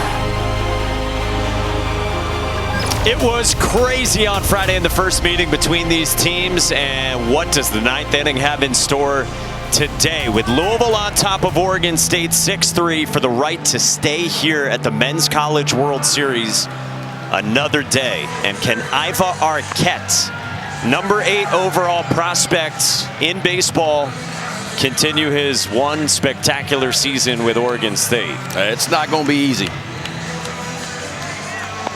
Because Daniel Levitt just entered the ball game. I tell you what, he has had a really solid year. 33rd and a third innings pitched, 52 strikeouts and 33 and a third for him. 28th appearance of the year, and it's a lot of swing and miss too, guys. 49% swing and miss on the slider and 40% swing and miss, and even the fastball well above average too. About a 30% swing and miss on that fastball. Again, D1 average swing and miss on the fastball is 18%. Hope lingers for Oregon State. It starts with Iva Arquette. First pitch swinging on a rope to left. That ball is back and gone. Leadoff and it's a 2-run ball game. Well, that's one way to get the night started.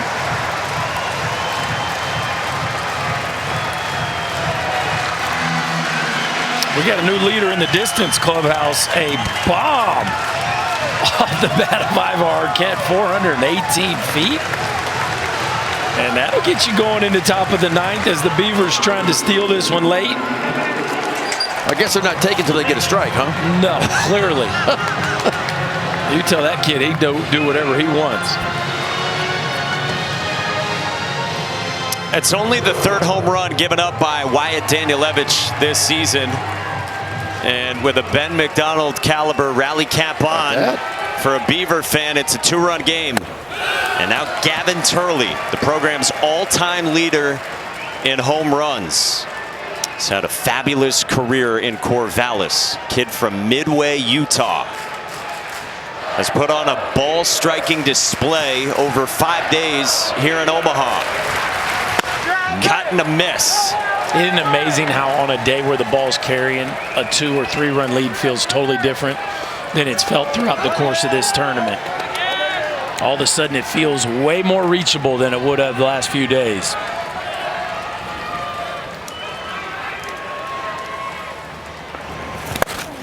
Swing and a miss, 1-2 on Turley. Definitely the most gettable day we've seen so far. I mean, the ball's bouncing pretty good.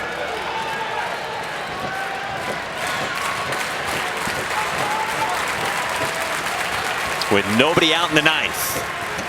1-2 to Turley. He stays alive. Back to the home run. Sitting heater and gets one. You talk about right down Broadway, right in mid-thigh, and you think Danielewicz maybe thought, Ben, like you were saying, maybe they'll be taken, let's get ahead, and Ivor Arquette said, no, sir. That's some quick hands, too. That ball looked like it got on him for a while, and he just went after it when he did. 1-2. Turley, this one behind first and dumps it into right, a base hit. Oregon State brings the tying run to the plate already with nobody out in the 9th inning. Hey now.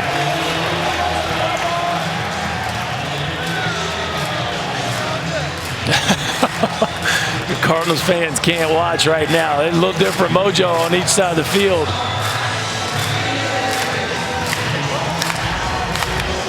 This is why you get the barrel in the plane on plane early. He's sitting breaking ball because he'd swung and missed early in the count, but the bat's on plane early enough, and it ain't pretty, but square enough to doink it into right. And now the tying run comes to the plate. In the form of Wilson Weber for an Oregon State team that prides itself on doing it the hard way all season. And the senior catcher takes up ball 1 and glares out at the mound. And Weber's got some juice too now. 12 long balls on the year. See the 58 RBIs? His confidence, Mitch Canham told us, has come out as this year's gone along. They told him, this is your team. This one spiked at a stop by Klein, but then he couldn't locate it. It trickled behind him, and Turley moves up into scoring position.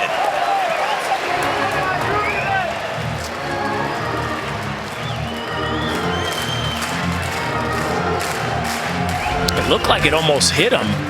Tough pitch for Klein to block with the ball being right at the feet of Weber. And no, it didn't hit him, but it almost did. Klein unable to keep it in front. And now Matt Klein's going to go out to the mound. All right, so you're at 8 pitches only for Danielewicz, but the home run, flare, 2-strike single. Now you're behind 2-0. And Louisville's not messing around. They got action in the bullpen, and they got Tucker Biven up, who we saw throw on Sunday. Yeah. One of the more experienced arms on this staff, has held the closer role a few different times throughout the course of his career. So certainly comfortable finishing games. And Schweitzer, after a clean 1-2-3-8, gets the hook, and now things have gotten dicey. Yeah, Biven threw 50 pitches on Sunday. He went the final 4 innings of the game in shutout fashion. And now he's trying to get ready if the cards turn to him. after the visit, 2-0 on Wilson Weber. And Dan McDonald is going to go right to Tucker Bivin. He wants that righty-on-righty matchup. That's what he wants.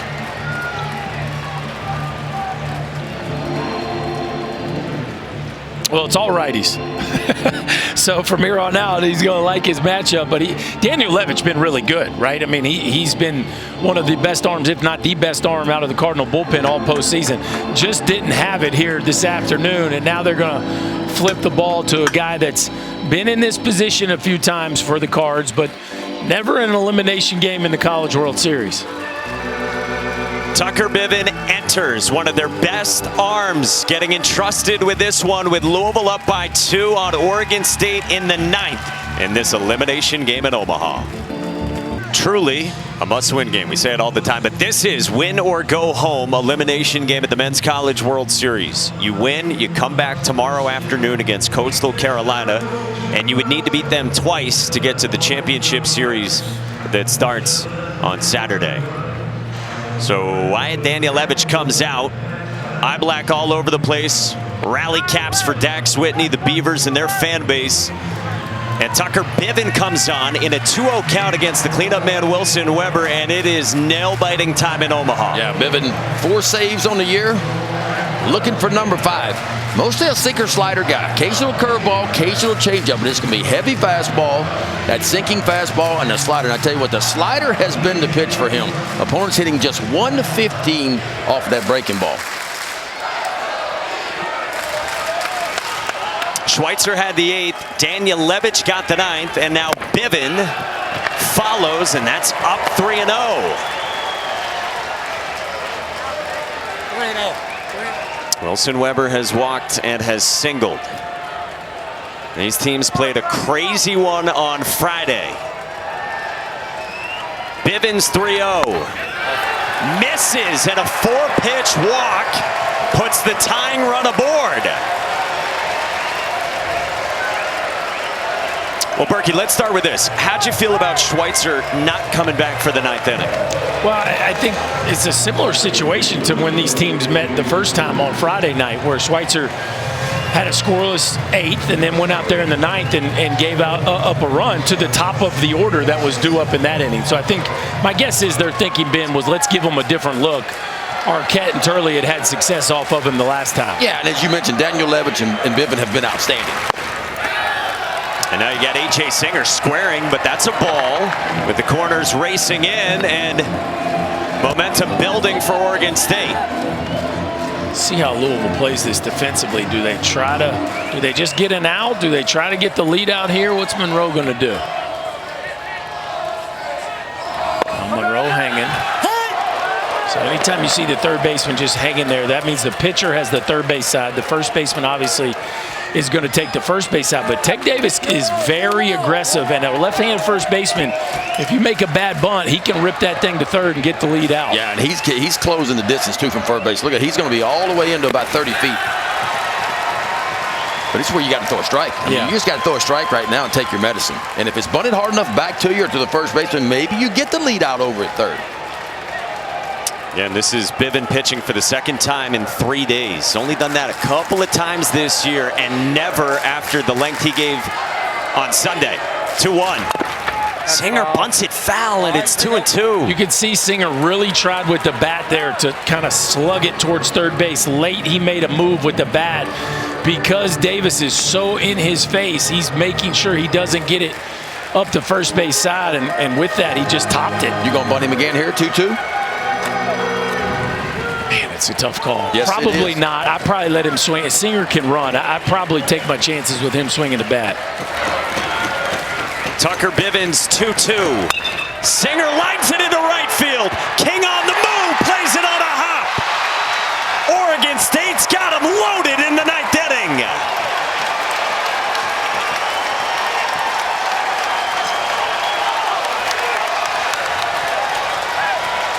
And how many times you see it? The hitter fails to get the bunt down. They gain just a little extra level of focus because they know how much they need to deliver for their team. And Singer gets a sinker that just doesn't do much and just carves it into right field.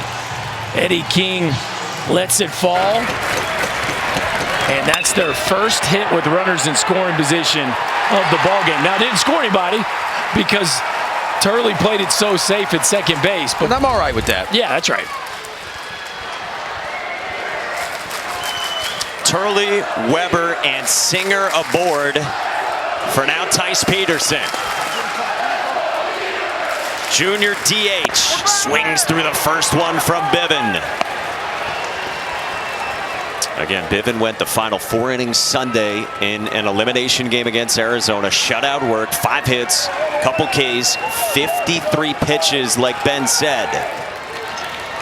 Couple walks and a bunt single from Peterson. He lays off.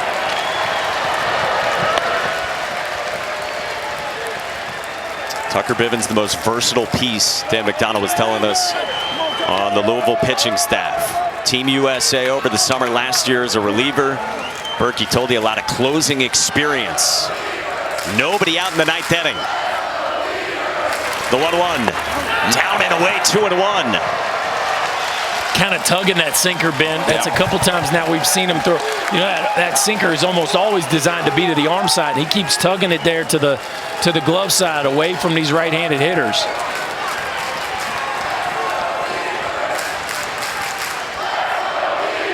Loaded up. Bivins 2-1. Peterson on the ground to short at Alisea through the wickets. Turley and Weber score. This game is tied.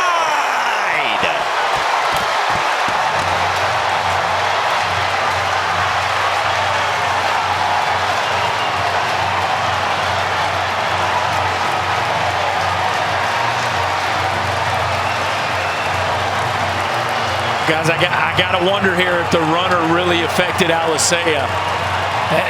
This is a tough one here. The ball and the runner kind of arrive at the same time, and Alisea just kind of whips it, Ben. I just don't think he got a great look at it. I think the runner affects him, and he ends up way inside the baseball. What looked like might have been a 6-4-3 ends up nobody out in a tie ball game. Boy, Louisville have been so good on defense. Chaos at the Chuck.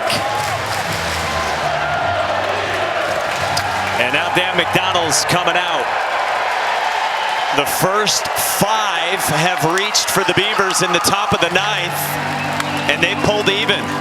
A 3-spot already, still nobody out, and Louisville is trying to slow this thing down.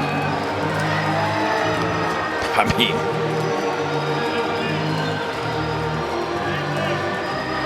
this ain't a pitching meeting, is it, Ben? This is a team meeting right here.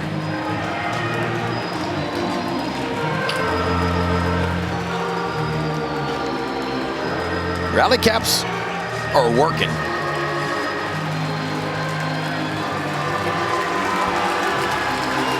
Pinch runner at second base. They're going to pull Tice Peterson, who's dealing with the shin splints, and go to Adam Haight to run in second. Well, this is what Oregon State has talked about, doing it the hard way. Mitch Canham said it again to us this morning. He said, this is how the story is supposed to be. He said, how much more joy will it bring our team and our fans if we come out of the cellar, another elimination game? Well, how about down 3 in the 9th inning, backs against the wall? Still nobody out, and the batter is Jacob Craig, junior, who had one of the heroic hits in this postseason run 2 weeks ago. Infield in, first pitch, and Craig swings through the breaking ball. Craig had a massive hit in the 9th inning in game 1 of the Super Regional against Florida State that tied it. That's the only other game, anything like this kind of 9th inning comeback for Oregon State all season.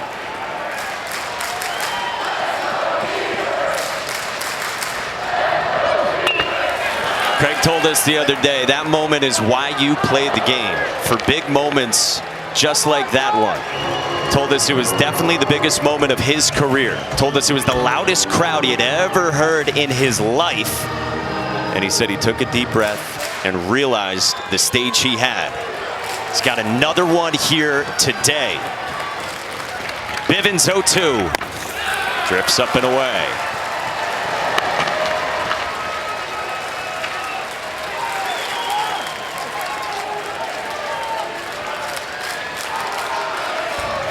Two improbable ninth innings between these teams in a span of 5 days. 1-2. Craig takes.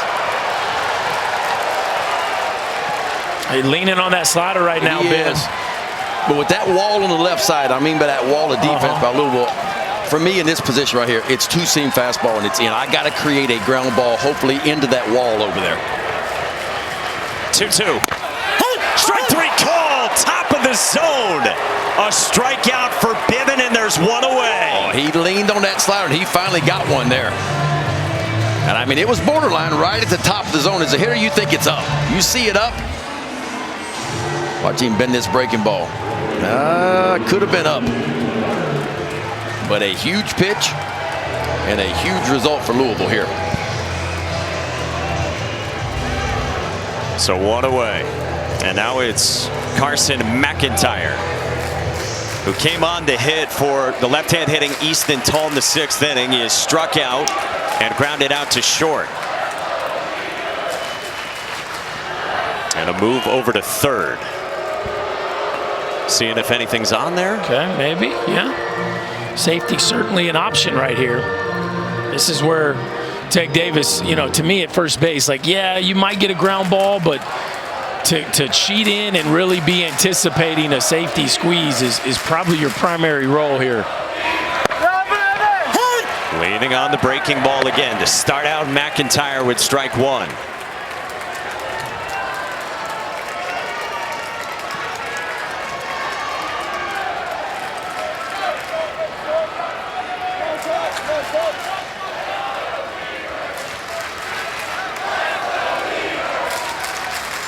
Bivens deals. That's a strike, and it's 0-2. Based on a couple of those top zone breaking balls, Ben. I know traditionally you're not trying to do that, but it's been successful. You see the Beaver hitters just can't pull the trigger at that one. What scares me about elevated pitches, though, I mean, you're just trying to shove a ball deep enough. And when you elevate a ball in the zone, it gives the hitter an opportunity to push it deep enough for a sac fly. Bivens deals. Up and away with a fastball at 96.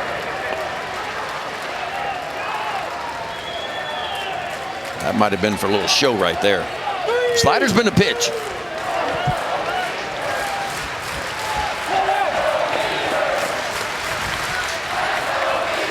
One-two. McIntyre chases, and there's two down. Boy, big time, huh?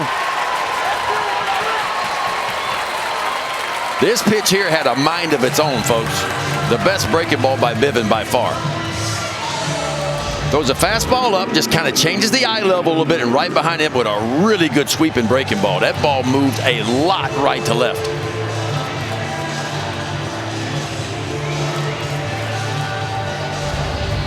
So now there's two outs and a deep breath for Tucker Bivens, who will get the 9-man in the Beavers lineup. Cannon Reeder. Strikeout, fly out to center, ground ball to short, and he got hit by a pitch his last time last inning. First pitch in for a strike. Alex Alicea had the costly play on Peterson this inning. He will lead it off in the bottom of the 9th inning. Right now tied at 6 in this elimination game.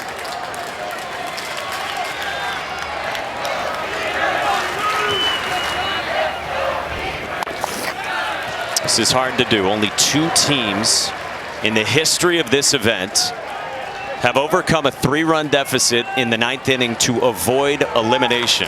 LSU in 2008, USC in 1973. Wow.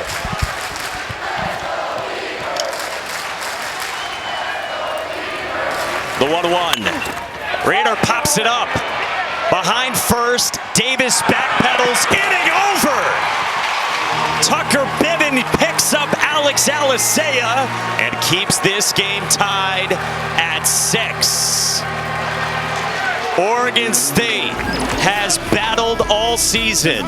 Their superstar shortstop, Iva Arquette, got it started. Gavin Turley and company tie it. And now Louisville bats in the bottom of the ninth. 2 crazy games in 5 days for Louisville and Oregon State. And Alex Alisea, unfortunately, has been right in the middle of it. Yeah, a couple double play balls where the runners have been right in front of the baseball, and both opportunities that were not finished end up allowing runs to score. This one right here, the inning would have still been alive, but instead of them losing the lead, they'd have held the lead by 1. You know, nobody feels worse than Alex Alisea, but what an opportunity here to make up for it, lead off the ninth, and give yourself a team to walk off the Beavers here by being a leadoff base runner. Yeah, if he gets on and scores, nobody will remember the era. Against Kellen Oaks, who got a double play in the 8th inning. And 95 for ball 1 to Alisea, who was squaring. What a swing by Iva Arquette, the biggest home run we've seen hit here at 418 feet. Alisea pulls back, and it's 2-0 from Oaks. Alisea is playing, as we've talked about all weekend and into this week, with, as Dan McDonald said, a jacked up thumb. He said Alisea personifies the spirit of this team. 2-1. A program that fought to get Louisville back to this stage. First trip back to Omaha since 2019. 3-1.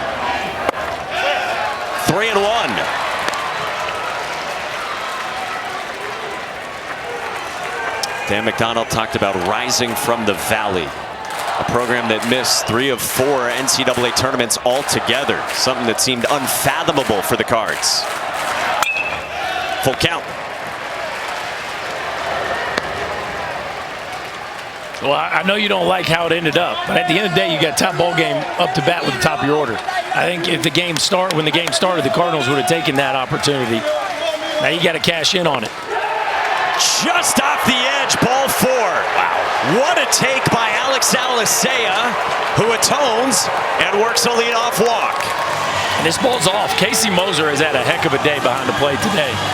It's a breaking ball that just doesn't quite get back to the corner bin, and that's the right call, as this one kind of wraps around the edge but never actually gets back to it. And here you go. Leadoff man on in the bottom of the ninth, tie ball game. And now you got options at this part of the lineup with Alisea on and Lucas Moore, all his speed and the way he handles a bat in the box. 33 bags you see for Alex Alisea. Yeah, I think Lucas Moore bunts here, don't you, Ben? You got to be able, you got to make them pick the ball up and throw out the fastest guy on the field, and then you give the 2 hottest hitters in your lineup, or 3, Klein, Monroe, and King, a chance to win it for you. More squares, pops it up. Long way to go for Weber and out of his reach. Nearly gifted to Oregon State. That'll make your heart skip a beat if you're in the Louisville dugout.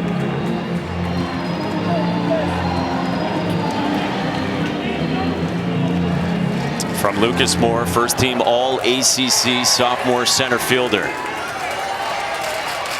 He's had a fabulous season this year. He squares, he pops up another. Now Dan McDonald wants a timeout. He needs to chat with the center fielder. No, there's a lot of programs that work on bunting. None more than Louisville. Second in this field in sacrifice bunts behind only Coastal Carolina. What do you think, Ben? Think they keep it on? I think so. You think he trusts him enough? I think he does. I think he does. The other question is, again, he's probably not going to hit into a double play. But what you don't want is you fear the strikeout and the runner doesn't advance.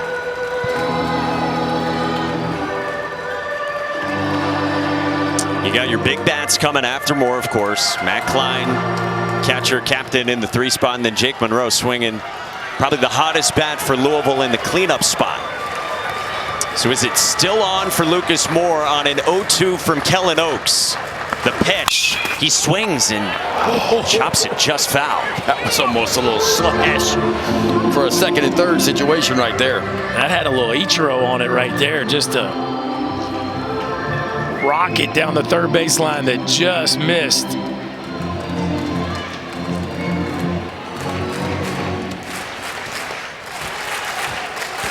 Tension caked all over this ninth inning again. Moore lines one down the left field line, and it tails foul.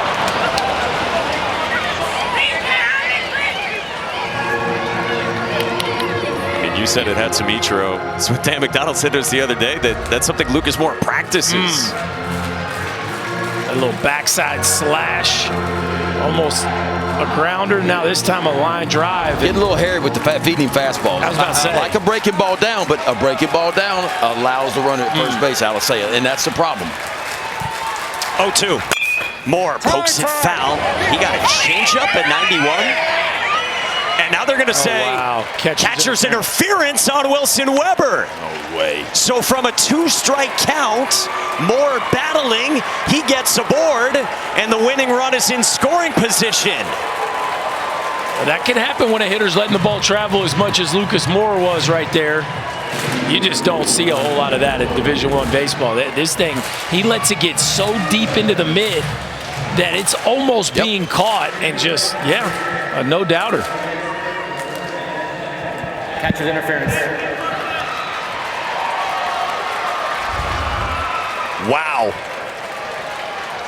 Mitch Canham, a former catcher in his own right, of course, two-time national champ behind the plate for Oregon State, comes out to talk with Casey Moser. But for both you guys, I mean, that's just a product of the way Moore hits, right? No doubt. Yeah, I mean, it's. I think when you saw the previous two pitches, Ben, how late he swung on those two, it doesn't shock me this happened, but he's hitting it literally out of the mid. Yeah, he's letting it get as deep as he can. And why wouldn't you? I mean, you got to respect the breaking ball. You got 2 strikes on you, and just trying to shoot it the other way.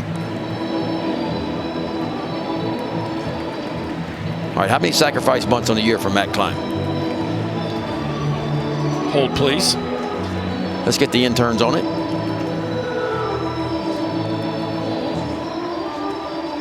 Zero. None, huh? Oregon State is challenging the call of catcher's interference. The previous play is under video review. I guess might as well if you're Mitch Canham. It is something that is subject to a challenge. Catcher's interference with the batter's swing is allowed. You can't do it on a squeeze play or stealing home, but you can do it in spots like this. So you can challenge this if you're Mitch Canham, and let's try to listen to it. Time. That's catcher's interference. First. Casey Moser all over it again, and couldn't hear it as much as you could see it on the replay we showed, where the glove clearly got bent down by the bat of Moore. Yeah, this is the look right here. Yeah, I mean, it's pretty clear. It's confirmed. There is catcher's interference. Oregon State will lose the challenge if it has one challenge left. I feel like we've seen so much more of it in recent years, too, with the way catchers are trying to steal strikes. A little bit lower in the zone, maybe closer to home plate. That number, when you measure where catchers set up, has changed the last few years. You got to be bunting here, right, Berkey? I would think. Even though he doesn't have one this year, you got to do it. Now, if you're Oregon State, what are you going to put on right here? Some sort of crash play, right? Yeah, either the wheel. If you can say, is the wheel play on here? Probably going to get picked behind the runner first and second, and maybe put the wheel play on.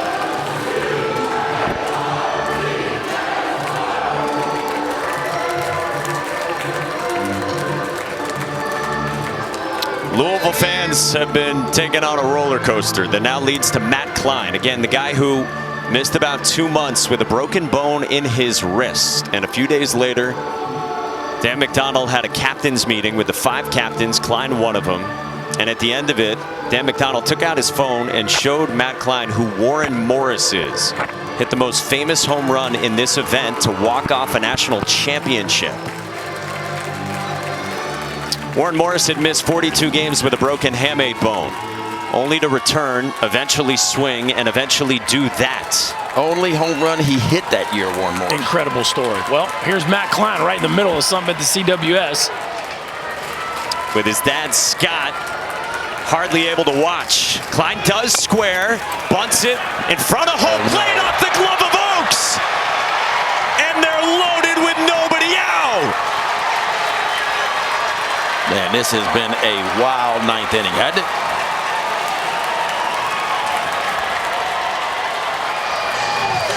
Now, let me ask you something. If he catches it and throws it to first base, are you walking Monroe anyway? Yes.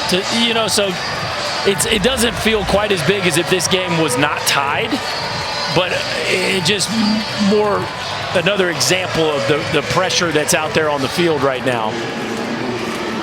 And now you got to deal with Monroe and King and somehow try to post a zero. He just picked his head up just enough, and the ball hits in the tip of the glove. And so Rich Dorman, the pitching coach, makes the walk out to the mound for Kellen Oaks, who's had 17 pitches. There is action in the Beavers bullpen. Is it not surprising they didn't run some sort of action to try to keep the runner from going to third? I mean, they basically played that one just straight up. Straight up. Yeah. Straight up. I really thought we were going to get a pick behind the runner at second like you typically do. Try to keep him closer to the bag and then maybe try to put the wheel play on and get that lead out over third.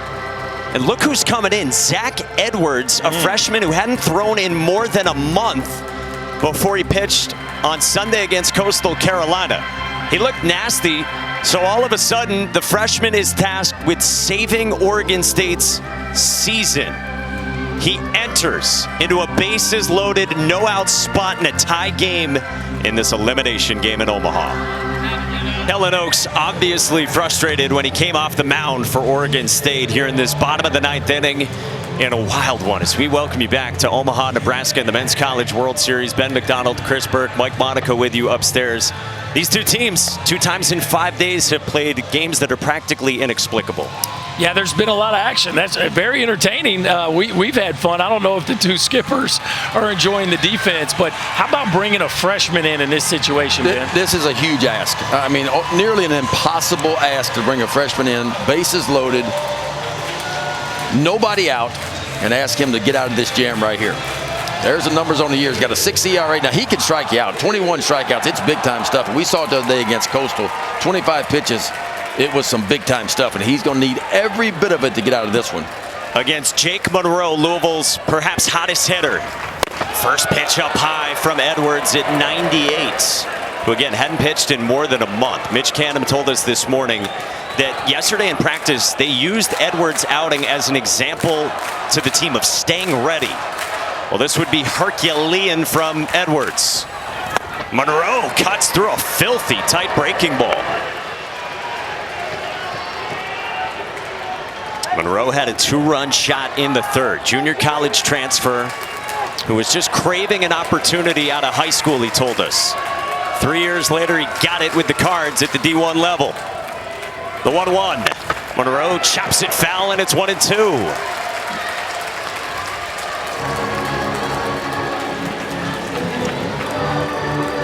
Can Louisville return the favor to Oregon State after their zany one on Friday night?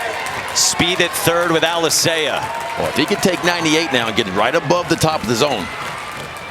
1-2. Good take by Monroe. Big time take right there. We talk about how polished Monroe is at letting the ball travel. Even with the guy throwing 98 miles an hour, he does not look sped up. With Jake Monroe's family watching here on the biggest possible stage in Omaha. Edwards 2-2. Is strike 3 called, and there's one away. Well, I'm telling you what, you can't throw a better breaking ball than that right there. That's knocking a little paint right off the outside part of the plate.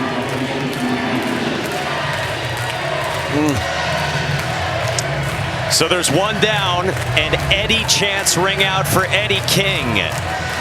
Dan McDonald pointed at Eddie King a couple of months ago and said, this is your time to pick us up, when Louisville was dealing with injuries. Now he can save their season. First pitch swinging, fouled off.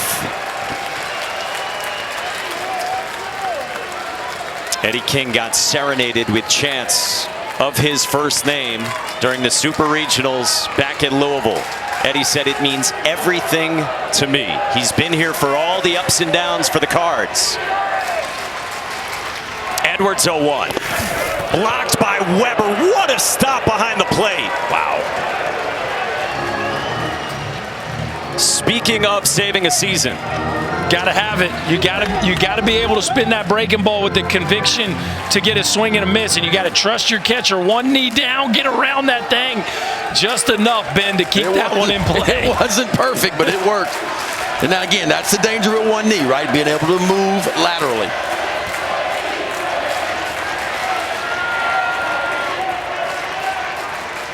Zach Edwards ready with a 1-1 that sails 2-1 on Eddie King. Eddie's family here watching. They have seen the journey. It's included injuries at times, including his freshman season in 22 and at the beginning of this year when he got off to a slow start. But now he's been raking recently. 2-1. Eddie King skies it to center. Reeder backs up. That is plenty deep. Alisea tags to the plate. He scores, and Louisville lives!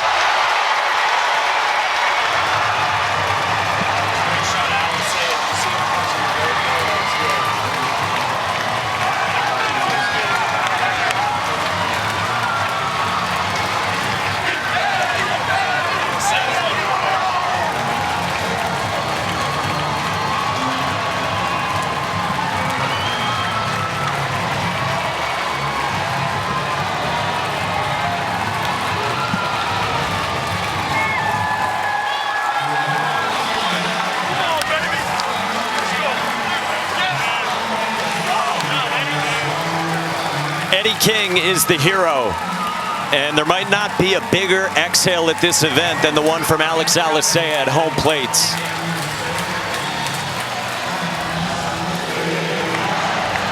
Down to Danny. Eddie King Jr., how's your heart rate right now?